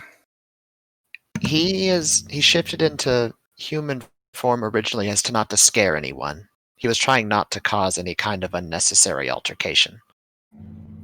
Miss Ezra was the gentleman you spoke to earlier. So you're saying that this is your true form, then? How can I accept any form of the record that we have taken from you if you obfuscate the truth of what you are to begin with? Strike his testimony from the record. Detain him. No. I'm sorry. You heard me. I don't believe you have much of a say in this. Why is that? Tangaroa, this is a good time to sit down. This is my wahine, and I'm going to let him be taken away? This is a good time to sit down. Tonga, this is just going to cause more trouble. Down. I'm striking his testimony from the record because he lied about what he was from the beginning. You never asked what I was. You appeared as a human. I didn't ask any of the others what they were. Would you have not... Have you seen one of my kind before? No, I can't say as I have. Would you have taken my calmer testimony any other way based on my look? The merit of your character and truthfulness has nothing to do with your appearance. If you were 9 feet tall and dressed in purple feathers, as long as this were your true form, your testimony would have been taken. Striking as you are, and trust me, you are an individual to be seen, I am not easily at ill ease, especially when I am surrounded by far more gods than there are of you. Your Honor, he did this to put the people here in this room and others at ease. Out of all of us, he would be considered the most peaceful. And you can see that the people, including the guards, they're not leveling their spears, but you can tell they've got a grip on their weapons. Zora kind of shifts, they're kind nervous. of in front of Ezra. Your Honor, with due respect, sir, I'm probably more dangerous than he is. His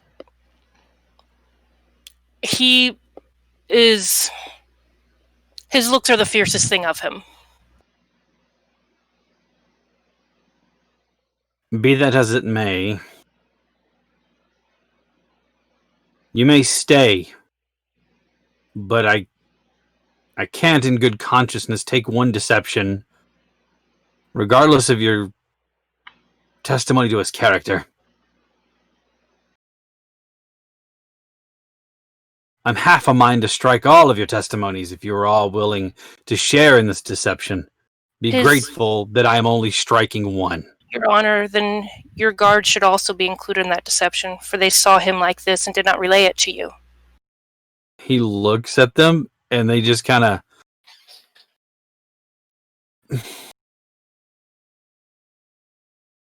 Zora out here with the big dick energy tonight, I swear. She's gonna throw up, once all this is done, she's gonna have a nervous breakdown somewhere. From her shoes up. Vomit inside out and kind of throw up. She ate all the sugar-free gummy bears. That's how miserable she's gonna be. Oh my god! Like the 5-pound bag of gummy bears. Yeah, that's how miserable she's one gonna be. solid gummy bear. She turned inside out. Then she exploded. In the shit. Am I sitting right behind Sistari? No, you're pretty close to it. Yeah. I would also remind you, Your Honor, that he came without resistance, as did the rest of us. We wish nothing but for the truth to be found in this.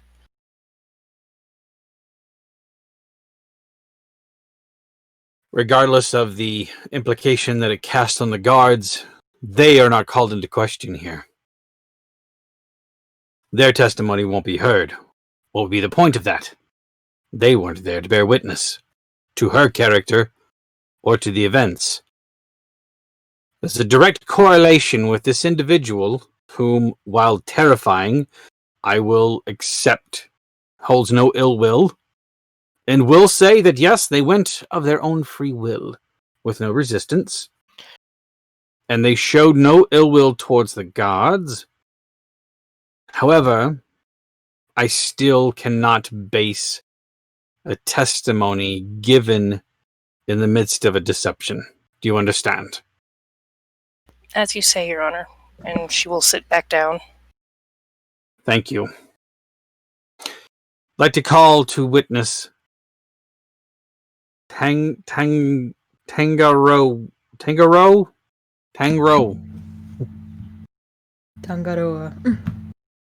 Tangaroa. Yes.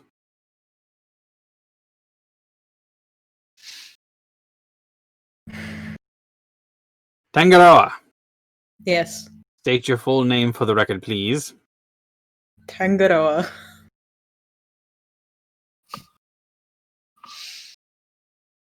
Fine. How is it that you came to know the accused? Same as the most of them. We all met at the beginning of this journey we had together. We know the outcome of that. What is your profession and skill set? Where I come from, I'm destined to be sort of like a militia leader of my people. A military leader. Yes, of sorts. A huge shout out to the Nerdsmith group. Hi, guys! So, a military leader. One with tactics. Would you say that the character for this individual would withstand rigorous scrutiny? Have you had any altercations that would lead you to draw into question their character? Oh, look at me, Molly. I know this one was coming next to last. Zora hyperventilating even more. Pulls a paper bag out of nowhere, just sort of... Ezra's just like rubbing her back, also trying not to throw up. Quite a pair. You're just holding each other hair while you both puke. Satiel just like prestidigitation, paper bags, hands them over. All right. Back in the scene. All right. Altercations. By which do you mean verbal or physical?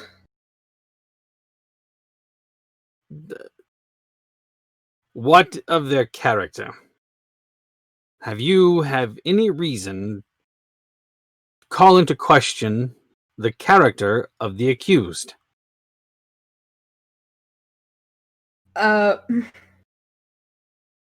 Well, no, Your Honor.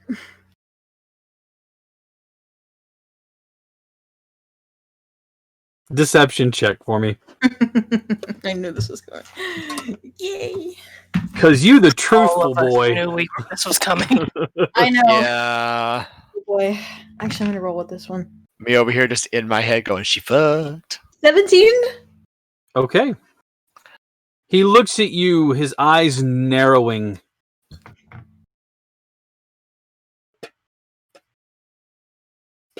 In the time that you have known the accused, have you ever seen them to enter into an agreement or other such that would lead you to question their scruples or morals? No, Your Honor.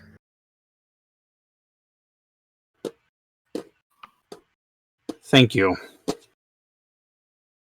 You may be seated. Finally, Now I'm gonna throw up. the court would like to call on, and he smiles as he says the name Barik.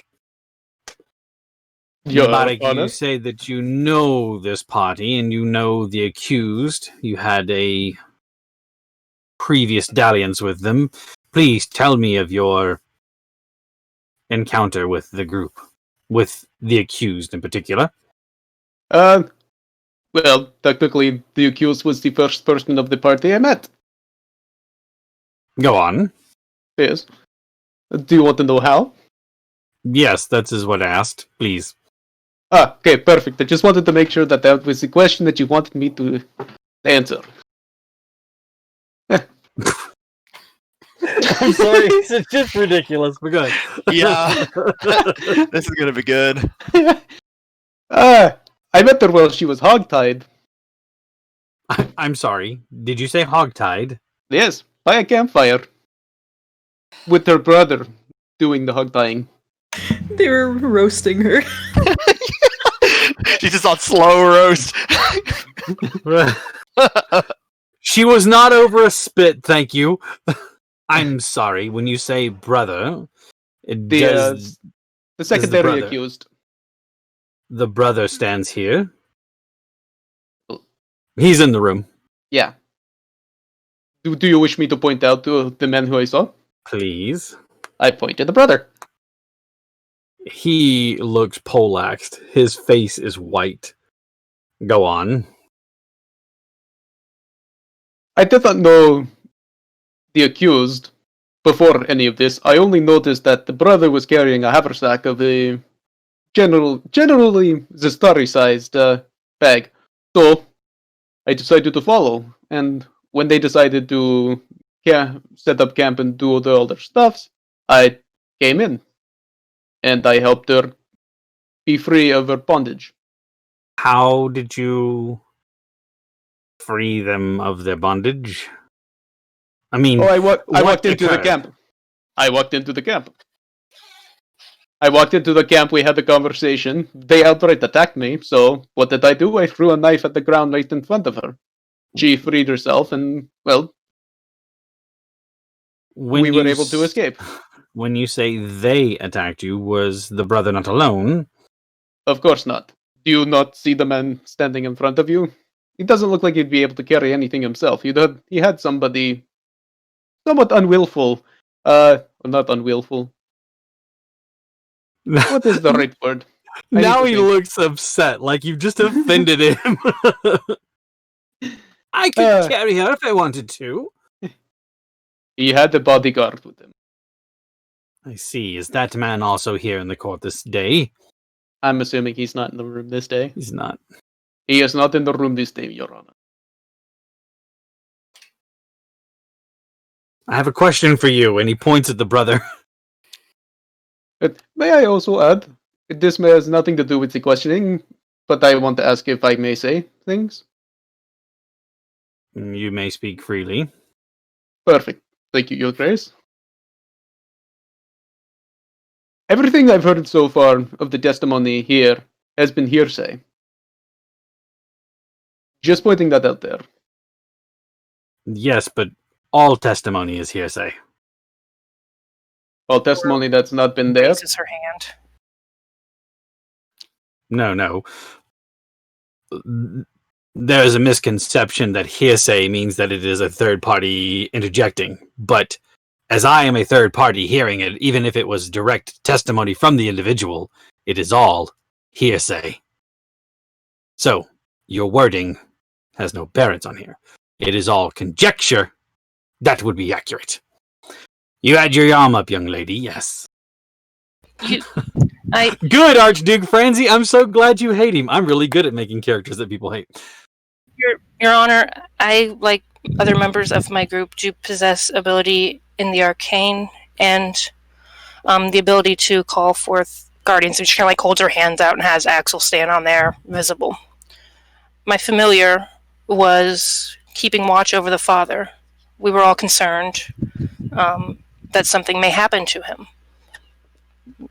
Either be it him being naturally taken from this world, or there being, excuse me, cat, or there being... I was just picturing it was Axel. She's got that personality. Or there being an attack on him. Last night, while my familiar was patrolling and standing watch, shortly before we were all gathered, he saw a man, I assume a man, it was basically just a large figure, leave the room. And I relayed that to Zestari. Does your figure speak? Does your familiar speak? Yes, Your Honor. Of course I do! I've got a mouth and a tongue of my own. Axel proceeds to give him what he learned and found of his own. And you've no tie to the accused? Of course not. This one I do, but not that one. Don't want to see her go, because I think it'd upset my friend here, but otherwise I don't really care. I see. Thank you for your testimony. Is there anyone else that would like to bear witness or say anything on behalf of the accused or the accusers? Zora would have also... Go ahead. I mean, I'm still not done. Oh, I apologize. Yeah, I'm so sorry about it. We got off on the whole tangent of conjecture versus hearsay, so... This. It's what I do. I'm sorry. You know me. But, yes. So, afterwards, we stayed at the fire when we thwarted the brother and the bodyguard. We stayed at the bonfire, and obviously she was shaken up. Didn't want to talk to me about anything. But her friends came by, and they obviously cared about her. So, what did we do? We rode back to, what was the place again? The inn? The mid station, whatever it was. The way station? Yeah, way station. Went back to way station, and yeah. As far as I know, she's got a good head on her shoulder, willing to protect and defend.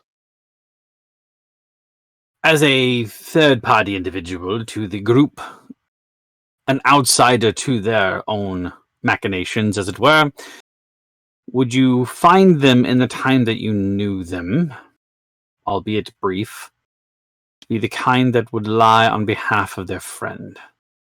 No. Without a reasonable doubt. Do you have anything else you wish to add? No. Thank you very much for your time. So Satiel raise his hand quietly. Yes. Your Honor, if it helps, I have actually a very good memory. I could perfectly recite everything that happened that day as far as I'm aware. Thank you. We'll take that under advisement. And he'll just hand back down.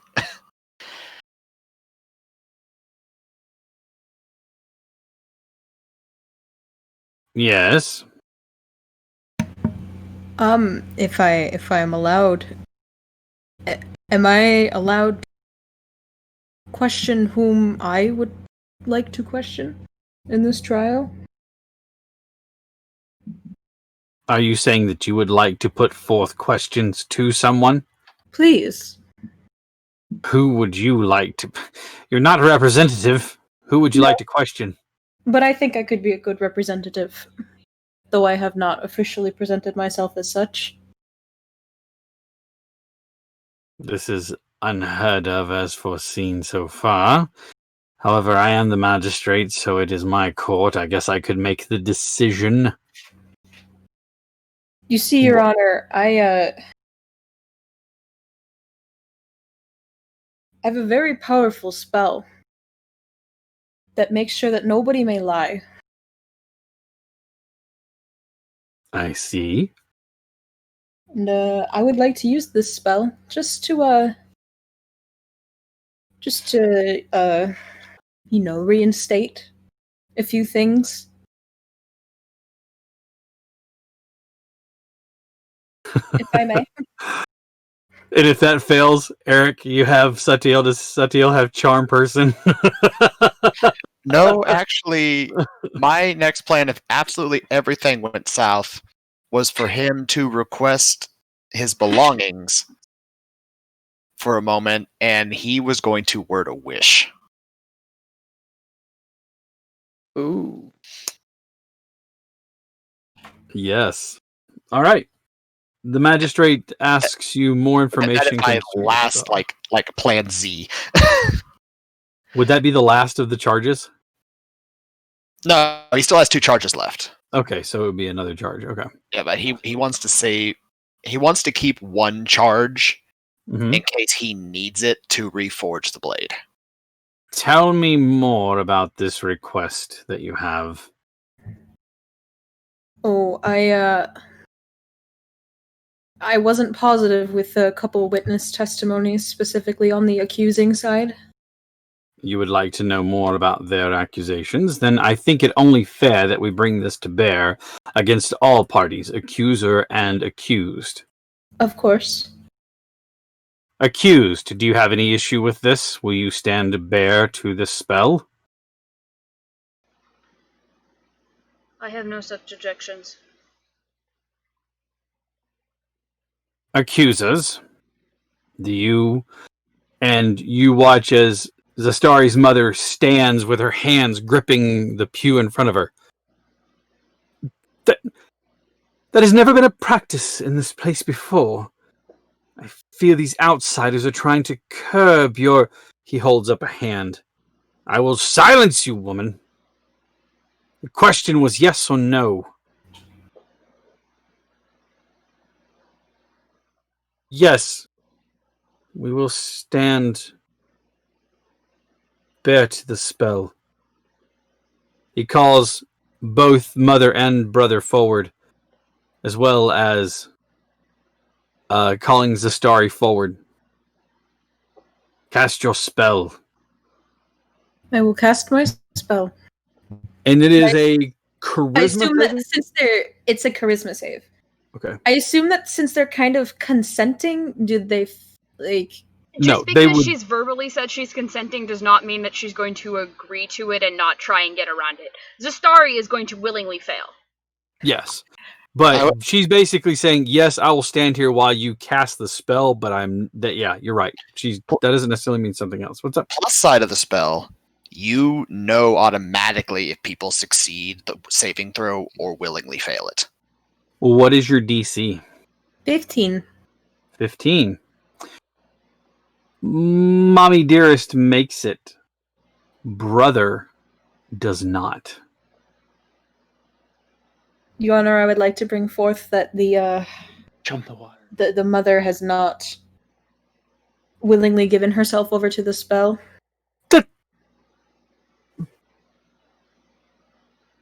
And he looks at her for a moment, and then end of him, and he narrows his eyes at the brother. He has given himself over to it willingly. And the accused. She's also given herself over to it. Guards, keep her silent while we question these two. And they bring Mommy Dearest over to the side. I may ask any question, and they must speak the truth. Or what? They will not be able to tell a lie. At all. They will not be able to speak a deliberate lie, at least. If they do not know, they do not know. He looks at Zastari and says, we can test this out simply by asking a lead-in question. Are you related to me in any way? No, Your Honor. That is absolutely the truth. He looks at her brother. Are you related to me in any way? No, Your Honor. Good. Let's try again then. Did you witness the accused in your father's room that day? Yes, Your Honor. Was your mother with you at the time that you saw the accused? Yes, Your Honor. Did you witness your sister murdering your father? No, Your Honor. Zastari, Were you in the room at the time of your father's expiration? No, Your Honor. Were you in the room shortly thereafter? Yes, Your Honor. Were you in any way involved in his murder? No. And he narrows his eyes and looks at your brother first, and then over to your mother. And she has her fist clenched tight.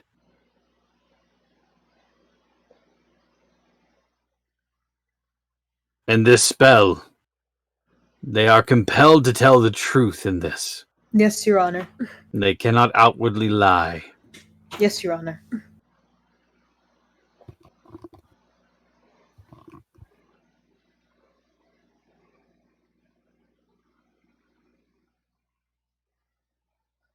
Your friends are free to go. I would like for you to remain in my care, but not in my detention. Me, Your Honor. No, the accused. Yes. I would like to see your family as well. And with that, he adjourns everyone. There is a murmur across the town as there is word of this spreading farther and farther throughout. The implications that the ruler of the city was murdered by his own wife and hopes to plant his eldest child on the throne.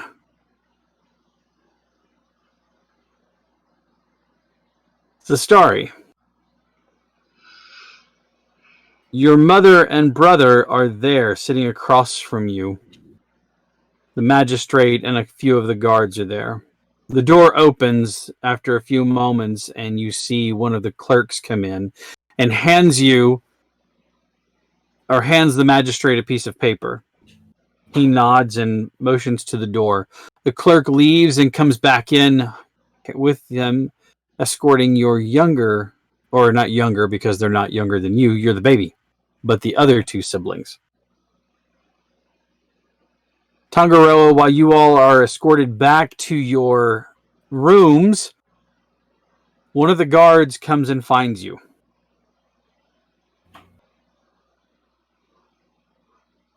The magistrate would like to borrow your services again if that's possible.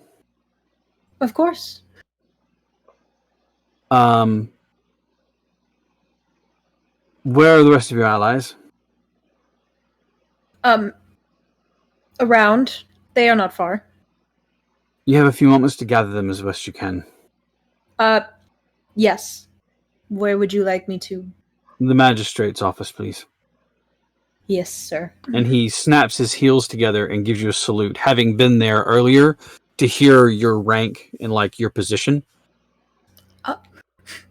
And so he it's more this than this. So after a few moments, I take it, Tangaroa, you quickly gather everybody. Your belongings have been returned to you, with the exception of Zastari's belongings. You're all gathered around. I would also like to note that Satil makes very careful inventory of all of his stuff to make sure it's all there. Everything is there. Nothing is missing. Okay. No sticky fingers within the guards. Bad things happen. Barak, you are also brought in as part of the group now. He has just kind of lumped you in.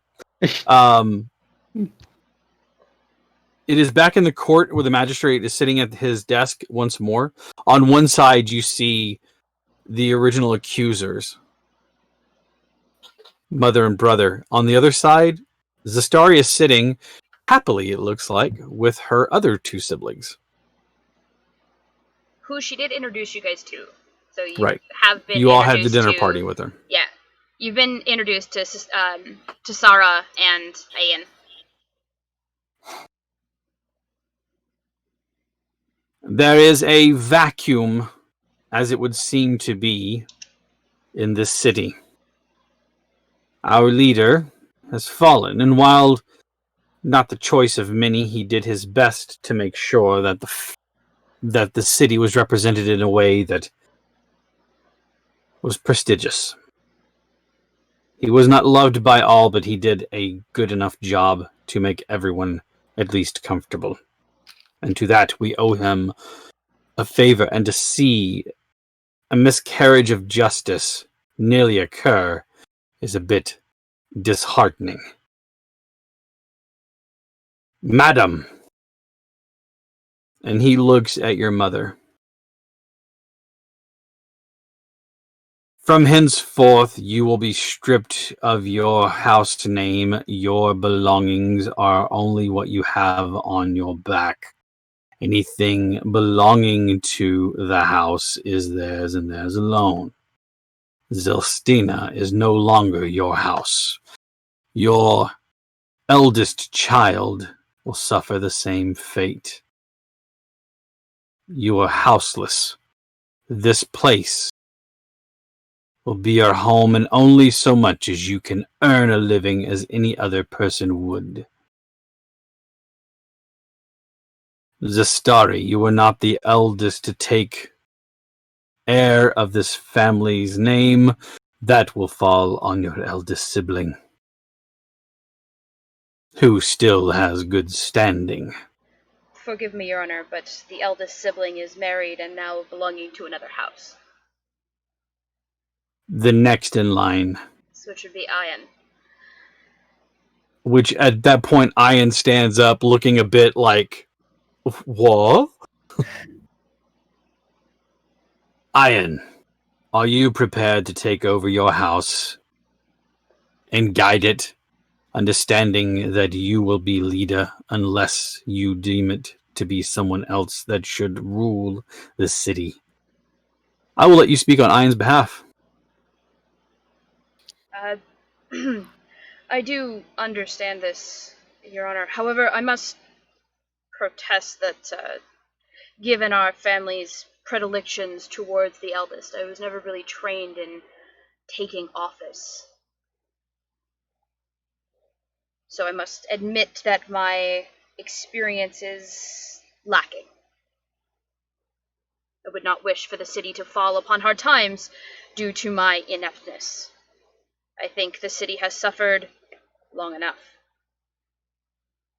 Then we will hold council with the remainder of the council members until we appoint someone that should be appropriate. In the meantime, I will hold sway over the city until such a time as we have found a new ruler with which to appoint.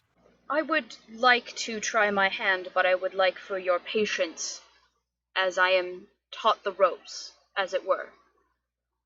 I believe that with my two sisters' influence, we can make this city even better than it was before.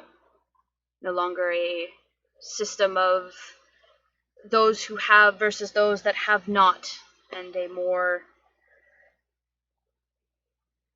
Then we will peaceful. welcome you. Then we will welcome you to the city council. Zastari, on behalf of the city, we wish to apologize for any accusations that may have fallen. We know that you are innocent of these crimes, and as such, we wish you no ill will.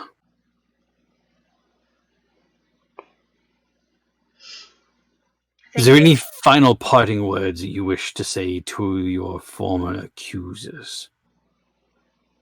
No. Because that would then give them importance. Can I look over at the mother and give her a little smirk, and to add insult to injury, I want to cast Compelled Duel. Please do not Just fight to my see mother. if she'll lunge at me and fight me, so they usher her away faster. Well, before you do that, Does that spell have verbal, somatic, and all that? it has to have verbal. It does. I thought it was just you have to give them a reason to want to fight you. Yeah, And but it's like, come at me, bro. You have to say something about their mother. You would literally have to say something to them to provoke. And at that point in time, it would be kind of like you've egged it on. So Just giving her a ha-ha face would be enough, but the Not to do in a courtroom. Don't do it. Don't do it.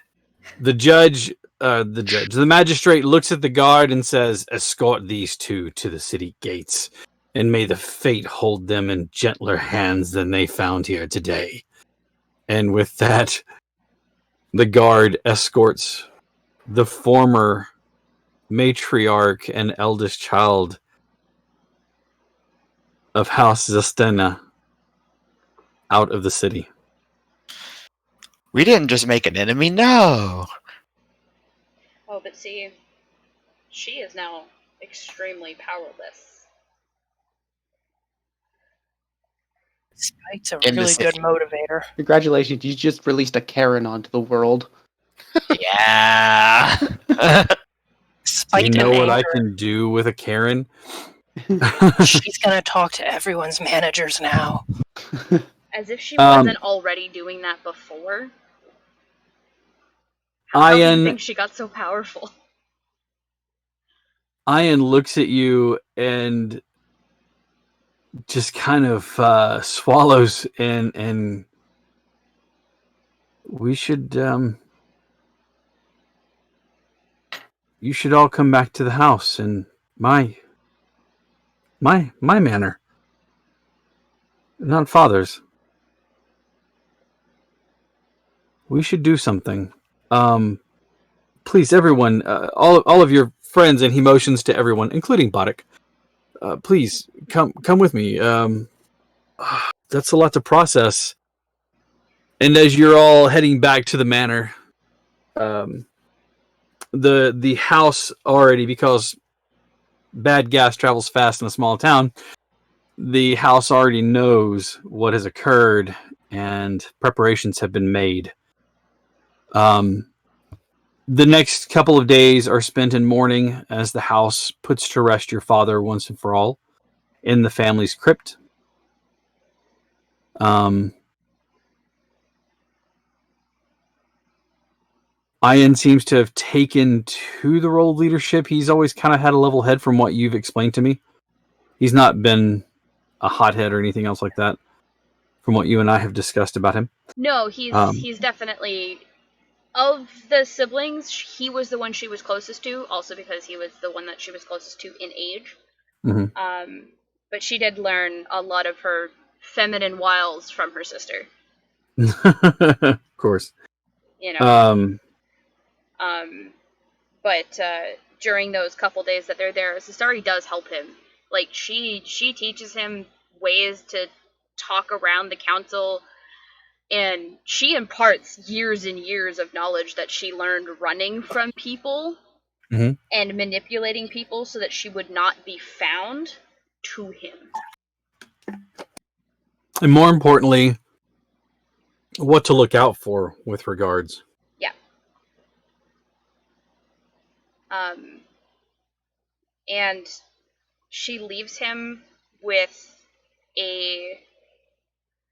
I want to see if I can find it. She's looking specifically for a set of scrolls that would allow her to be in contact with him if he needs to get a hold of her. Basically a pair of sending scrolls. Okay. That it didn't matter how far the distance was, he could write to her and it would show up on the parchment for her. Yeah. I believe that something like that can be commissioned. Okay. She suggests it to him and he uses the family funds to do it because he's not going to make her do it.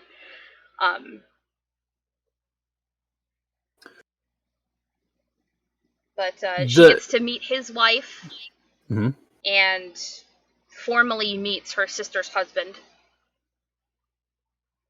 As well as a niece that I don't have a name for. Don't ask me for names. I don't have them. That's okay. In that time period, Satiel, Yes. you are exploring every nook and cranny that you can of every library source that you're allowed entry to. Uh-huh. There is one thing he wants to do first, though. What's that? He is going to grab Bark by the arm and haul him off somewhere. Yep. Yoinking your Azamar brother. More or less. Just Barrick's go one way, Satio goes by and just grabs it. Yeet! I will tell you about that cooking recipe later. Yeah, basically. No, he's gonna take him out to the garden. All right. And shoot him. Wait, what? Behind shit. Back behind the greenhouse. Yeah. There's only one of This us now. really hurts me more than it hurts you. Trust me. There can only be one. Just look at the flowers. Just look at the flowers, Boddick. Look at the flowers, Boddick. Look at the flowers.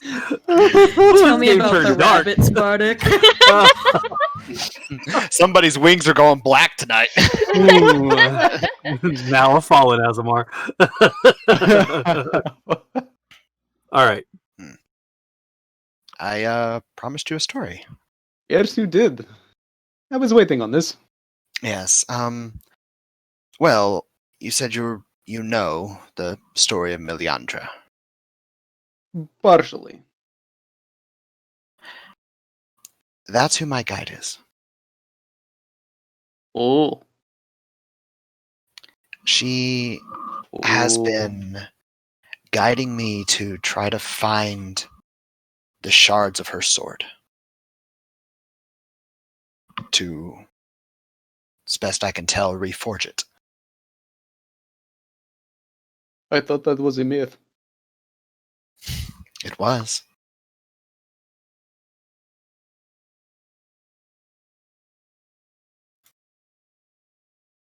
That is a lot to unpack. Yeah. As far as I know, I learned this from my father's journals after he passed recently. What, the past? Yes, old age. I am so sorry, my friend.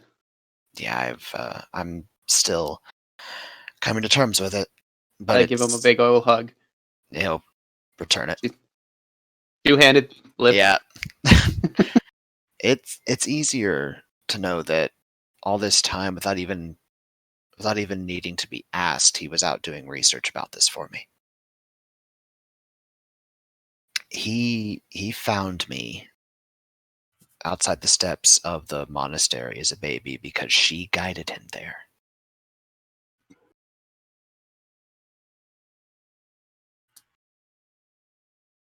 Looks like you're more connected to your guide than I am.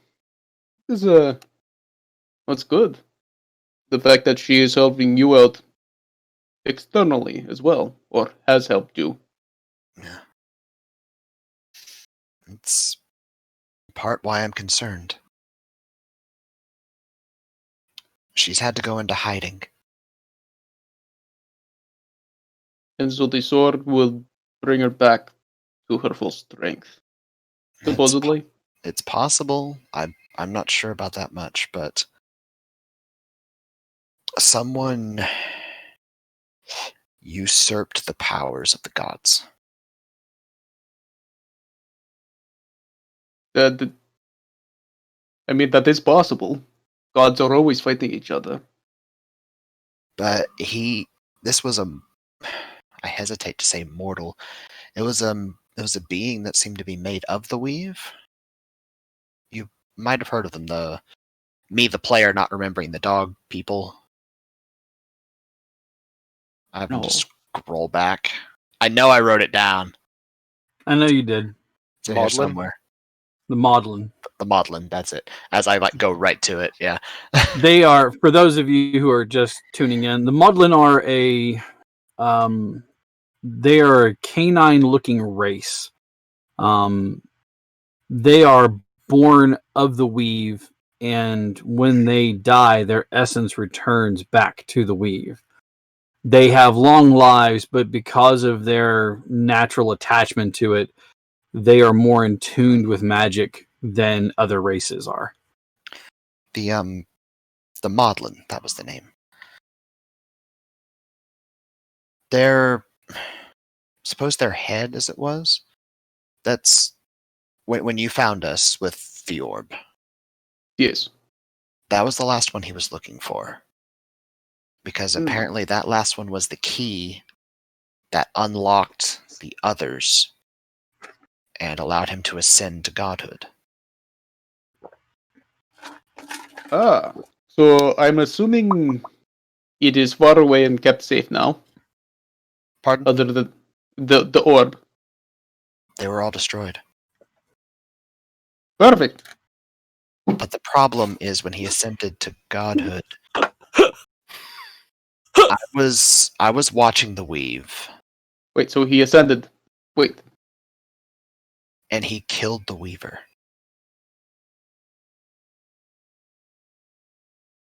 There's no one else weaving the threads of fate in the weave. So what you're talking about is uncontrolled magic? In part, it could mean many things. Uncontrolled magic, magic waning. We haven't figured that out yet, but So assume chaos. chaos, Basically. yes, that is the best way to put it. And I know I'm gonna need your help and the rest of our people. Of course. Well, why do you think I've been collecting them? Other than it was just sort of what my guide was telling me to do. Everything I've gathered from the stories, pieces of history, myths, legends, lore. Meliandra's blade, she used it to fight higher beings. I think that might be partly why. It honestly terrifies me if that's the case, but I think I might be fated to fight him to restore the weave again. It's kind of looking like it. I mean, ultimately, we do not know what the gods have in store for us, especially our guides. Other than we just have to follow what they do. Either that or we lose sight. Mm-hmm. So The prospect terrifies me, honestly. I've been working on new form of magic. Able to reach into the weave and take the frayed ends of it. And I've started to learn how to weave them myself. well, looks like you're already on your way. Yeah. I know to people who aren't you or me, it might sound crazy or like I'm an egoist, but I mean, I always thought you were, but I'm trying, Eric. It's okay. The fact that you're scared means that you are human. Well, us. But you know what I mean. Steve over there sneezing out of bullshit. Hell, Oh god, I have thought you it been was listening good. this whole time?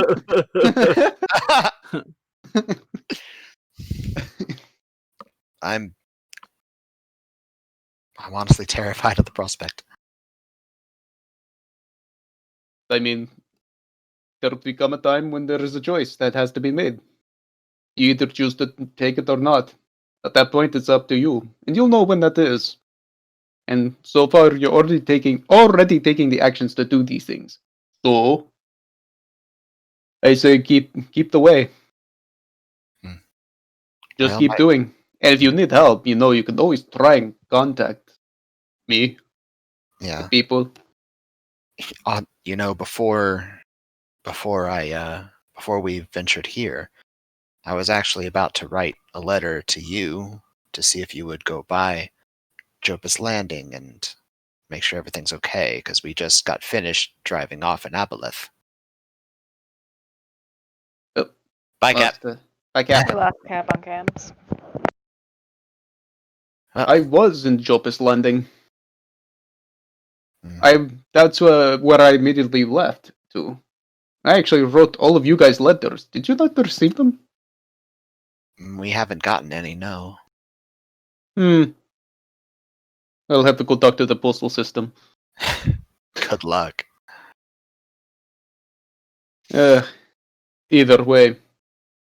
No, I've been in Jopus Landing, and but I mean, I could always go back there anyway. As far as I know, I've been able to sense. I can sense our people. I can bring them into one spot. And maybe with that, you would be able to come back to us. It would probably be a pretty bright beacon to follow. It would be.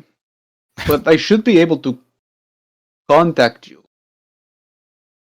As far as I know, I've heard of other beings being able to contact us, people like us, via their connections. So I might have to look into it to see if I can actually talk to you from far away. It could be something I could spend some time researching. I know there's some arcane magic that can do something akin to that. No, I'm not talking arcane. You are already doing enough. This is something I have to do on my side. Okay.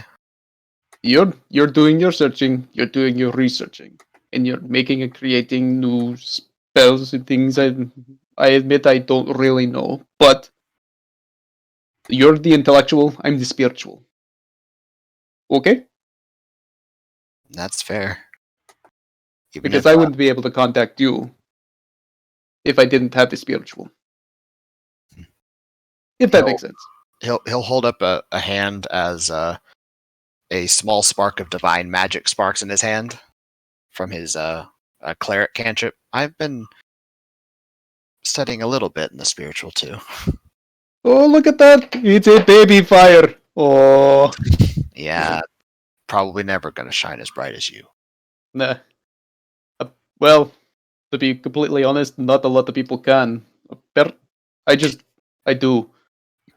Yeah, The bromance is strong with these two. they're a pair And of then we mouths apart, vigorously of course make it is. out. No. Like the bromance is strong with these two. Smash cut to them like suplexing each other in the garden. JoJo style. Better Yeah. than how we started off with him. Yeah, that's true. Tapping him in the back of the head. All right. But yeah. You'll do good, kid. You'll do good. Hand on shoulder. Alright, let's get back and you do your reading, I'll go socialize. Yeah, but didn't I steal you away from learning a cookie recipe? I was teaching them the cookie recipe. Oh, well, you should get on that Yes. Yes. before they burn the place down. Oh my god, they left the stove! Run. He'll just sort of grins. Go do what you were saying Satiel was doing, which he totally was. Taking time to study the locations where the blade was rumored to be. Mhm. You remember you had a lead on 2 and you had a lead on 3, but I thought one of them was like, it's a sure thing. And the 2 of them weren't. The other 2 you weren't sure about. Me double checking. Has 3 decent leads into the shards of Meliandra. Okay. You are able to confirm 2 of those locations as being where they are at. Okay. The third one, and the one that you're unable to find details on, and probably the more alarming of the 3, is in the midst of the Hannock Waste. Now, catching everybody up, the Hannock Waste is a large strip of desert where once 2 kingdoms warred, leveraging all manner of magic, causing the land itself to become decimated. And magic just doesn't work right there. Oh, it works. Kinda, but not right. The other piece is in a kingdom to the south, one that you're very familiar with. Ganelin, which is kind of where all this started. Okay. Is in Ganelin. Alrighty. And as a matter of fact, is in a city that you're very familiar with. Prestigio. Alrighty. Back where it all kind of came from. I'm smelling a whole lot of sanity checks. The last one is in a set of archipelagos. This one is confirmed. Where there is a race of individuals that we haven't really touched on too much. Their skin is a dark color, a purple or a black, and onyx, their hair bleached white by the sun. A set of elves that live there, practicing magic and tinkering with things, combining both technology and magic together. They are thought to have, and it's storied that they have huge tunnels interconnecting one to the other underneath the waters, allowing them to examine and see the wildlife as it moves around them. That one, you're sure it's there. And you know the other one is in Prestigio. The only one that you're not sure about is somewhere in the Hannock Waste. And you have an idea of where it's at, but because of the shifting sands, you're not 100% positive.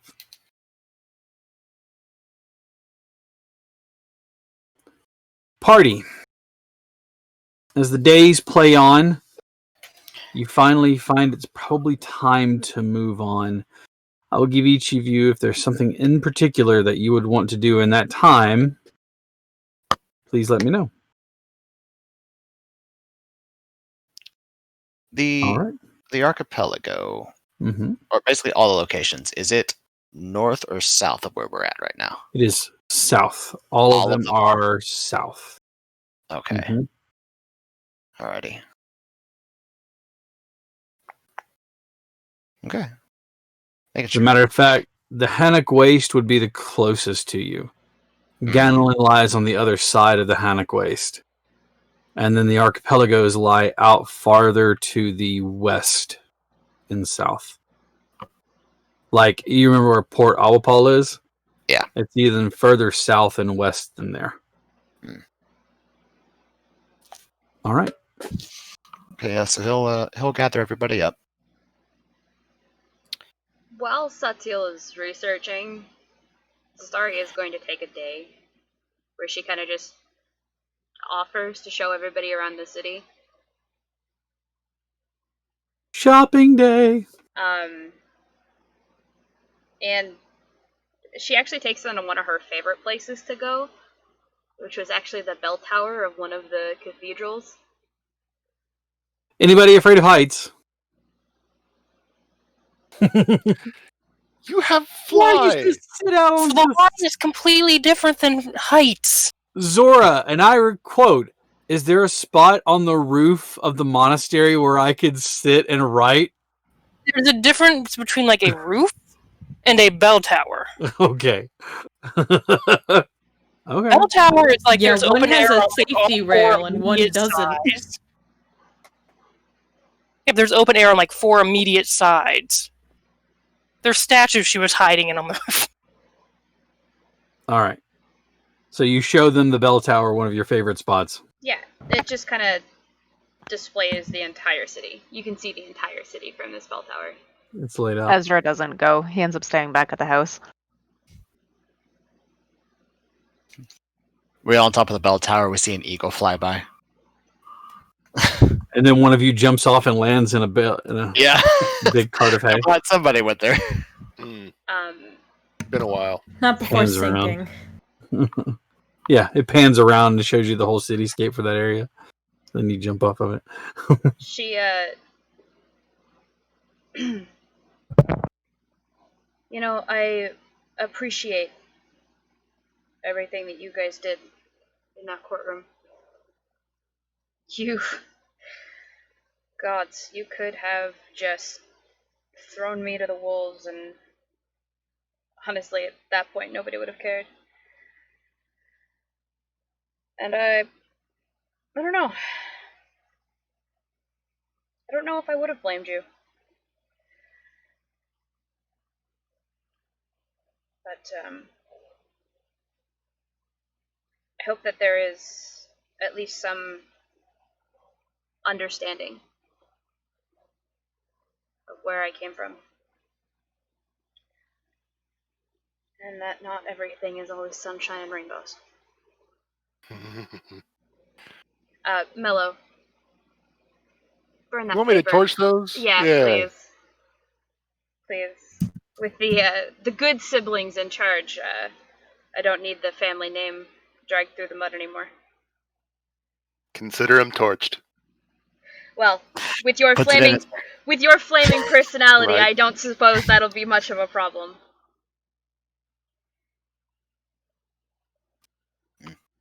And Tonga, I think I owe you more than any of the others. That rather skillful use of Zone of Truth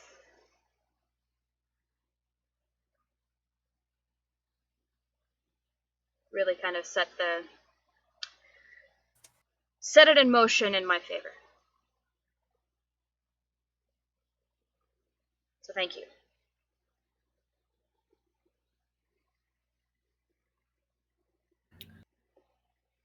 I don't like lying.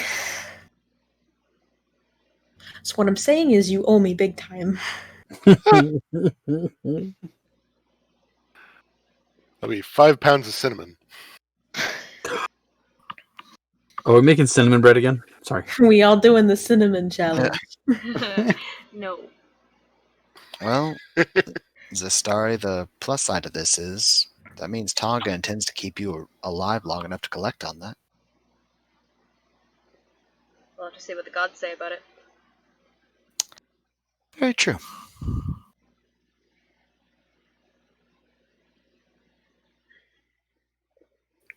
It's as much as I would love to stay and watch the city flourish the way it's supposed to.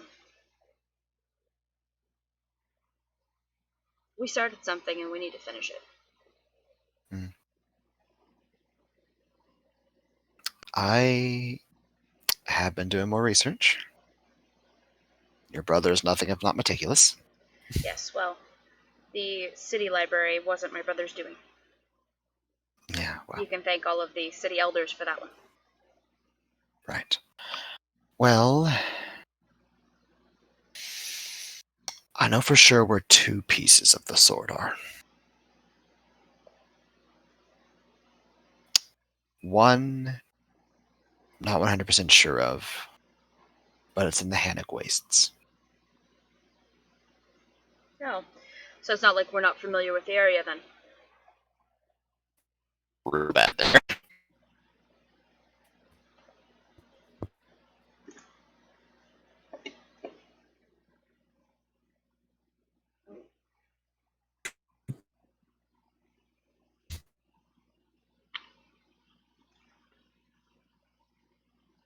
I'm not sure if that's Discord or my connection. No. It looks like it's Discord. No, it's just turned into a robot. Was that imagination? Might be mixed but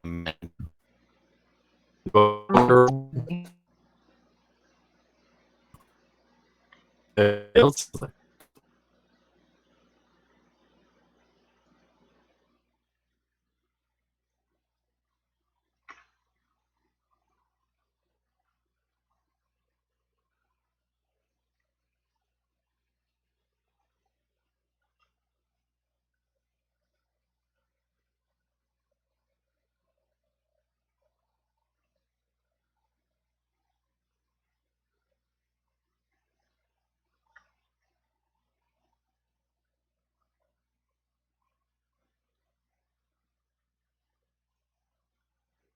welcome back. Welcome back.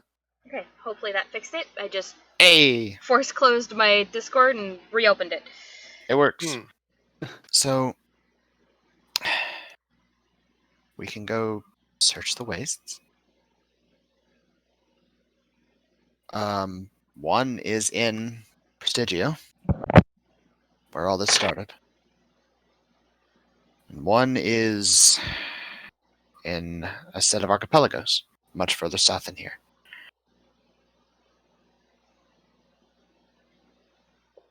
I know I'm dragging you all around a lot. So I want to ask this first before we do any of that. Do any of you have something else you want to do?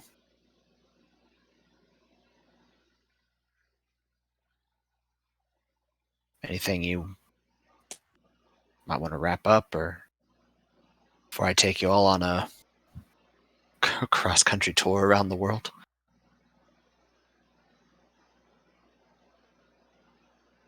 I mean, Ezra, you and I should probably tell your mom what's going on.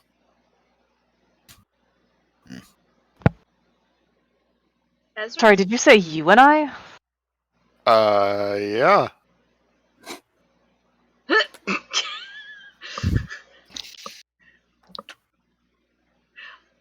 Oh, he I'm doesn't know. I'm part of a crew now. Oh,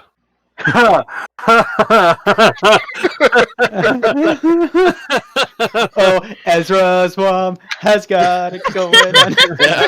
You know my mom's hot, but damn. Oh god, does Mello feel like somebody my mom would bring onto the crew though? If he isn't before, mean, he is don't Look at now. me. there, Look at this so- face. Hmm? Think about what Mello has to offer to a crew on a ship. Not a little Not bit of hot burning. steam. I mean, it could help Dalton the kitchen. He's got one skill that he could probably provide. Well, two, but one of those for one specific person. Back massages. I didn't say I No. was part of the ship's crew. I said I was part of her crew. You all didn't know? I mean, I figured there's a reason he was hanging out on the ship a lot. Mm-hmm. I mean, he's... Never mind. He's been pretty adamant about it the entire time he was in Jopus Landing for those 3 months that you guys were gone. Yeah.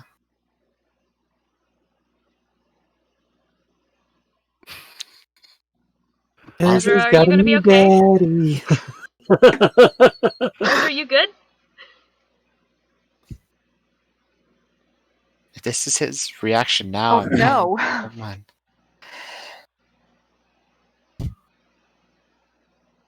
But I will talk to Mom. Well, we might need her help to get to one of the shards eventually. Mom loves when I check in. So, that would be fine. Checking in by kicking open the door and storming in. Explain yourself, woman! Him? Him? I'm not calling him Dad. No, I'm kidding. I could pick him up and throw him if I wanted to. Listen. No, I'm kidding. Well, I mean, I'm not kidding. I could, but would I? No, yeah, No. you're good. No, we're chill. You know the part in Hercules where Pegasus blows out Hades' hair?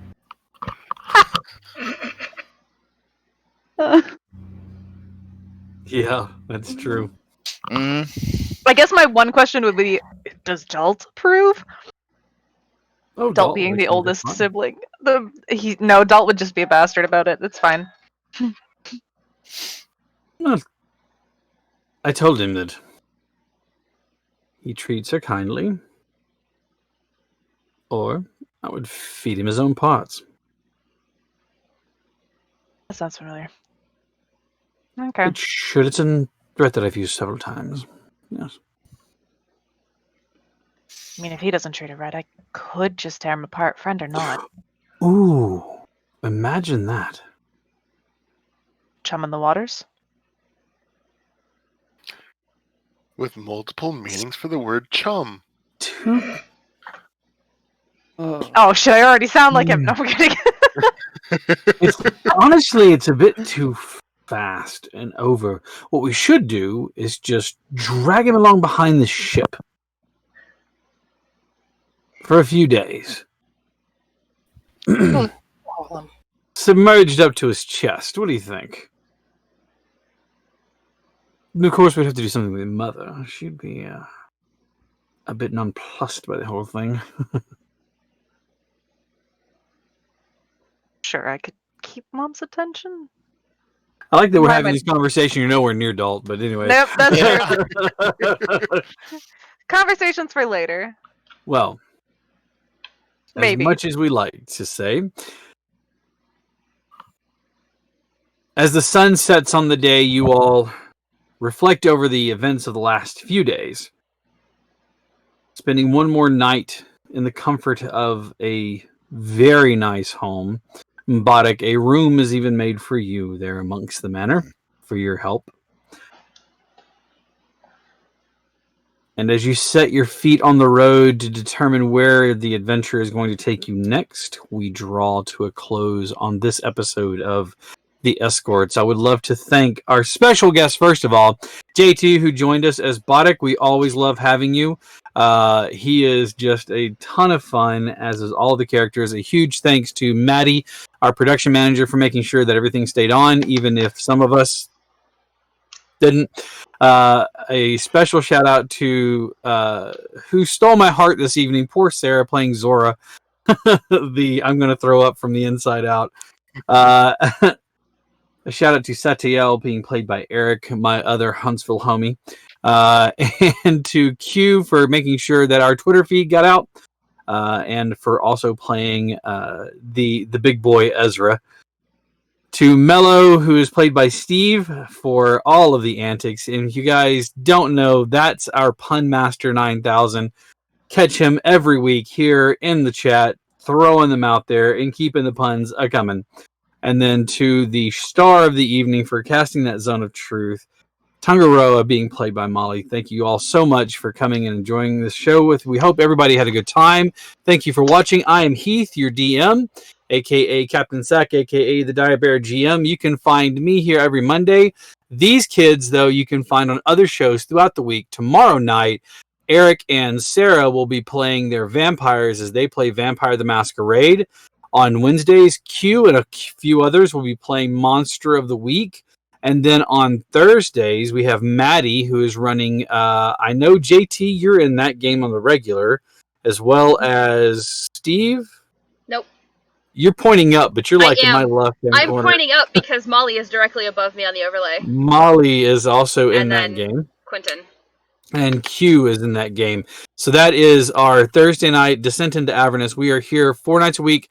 Every night is 6 p.m. to 9 p.m. that we're there. Please keep tuning in. Come back next week to see what happens, because now they have an adventure ahead of them to collect the shards of this sword. This show is a homebrewed world, and it's made by me, but using 5e rules and all sorts of fun stuff. We really do appreciate all of your support and viewership. Please spread the word, spread the love, share our Facebook page with all your friends, follow us on Twitter. If you can, we would love your support in the form of a sub, or you can join us on Patreon, where occasionally I post things.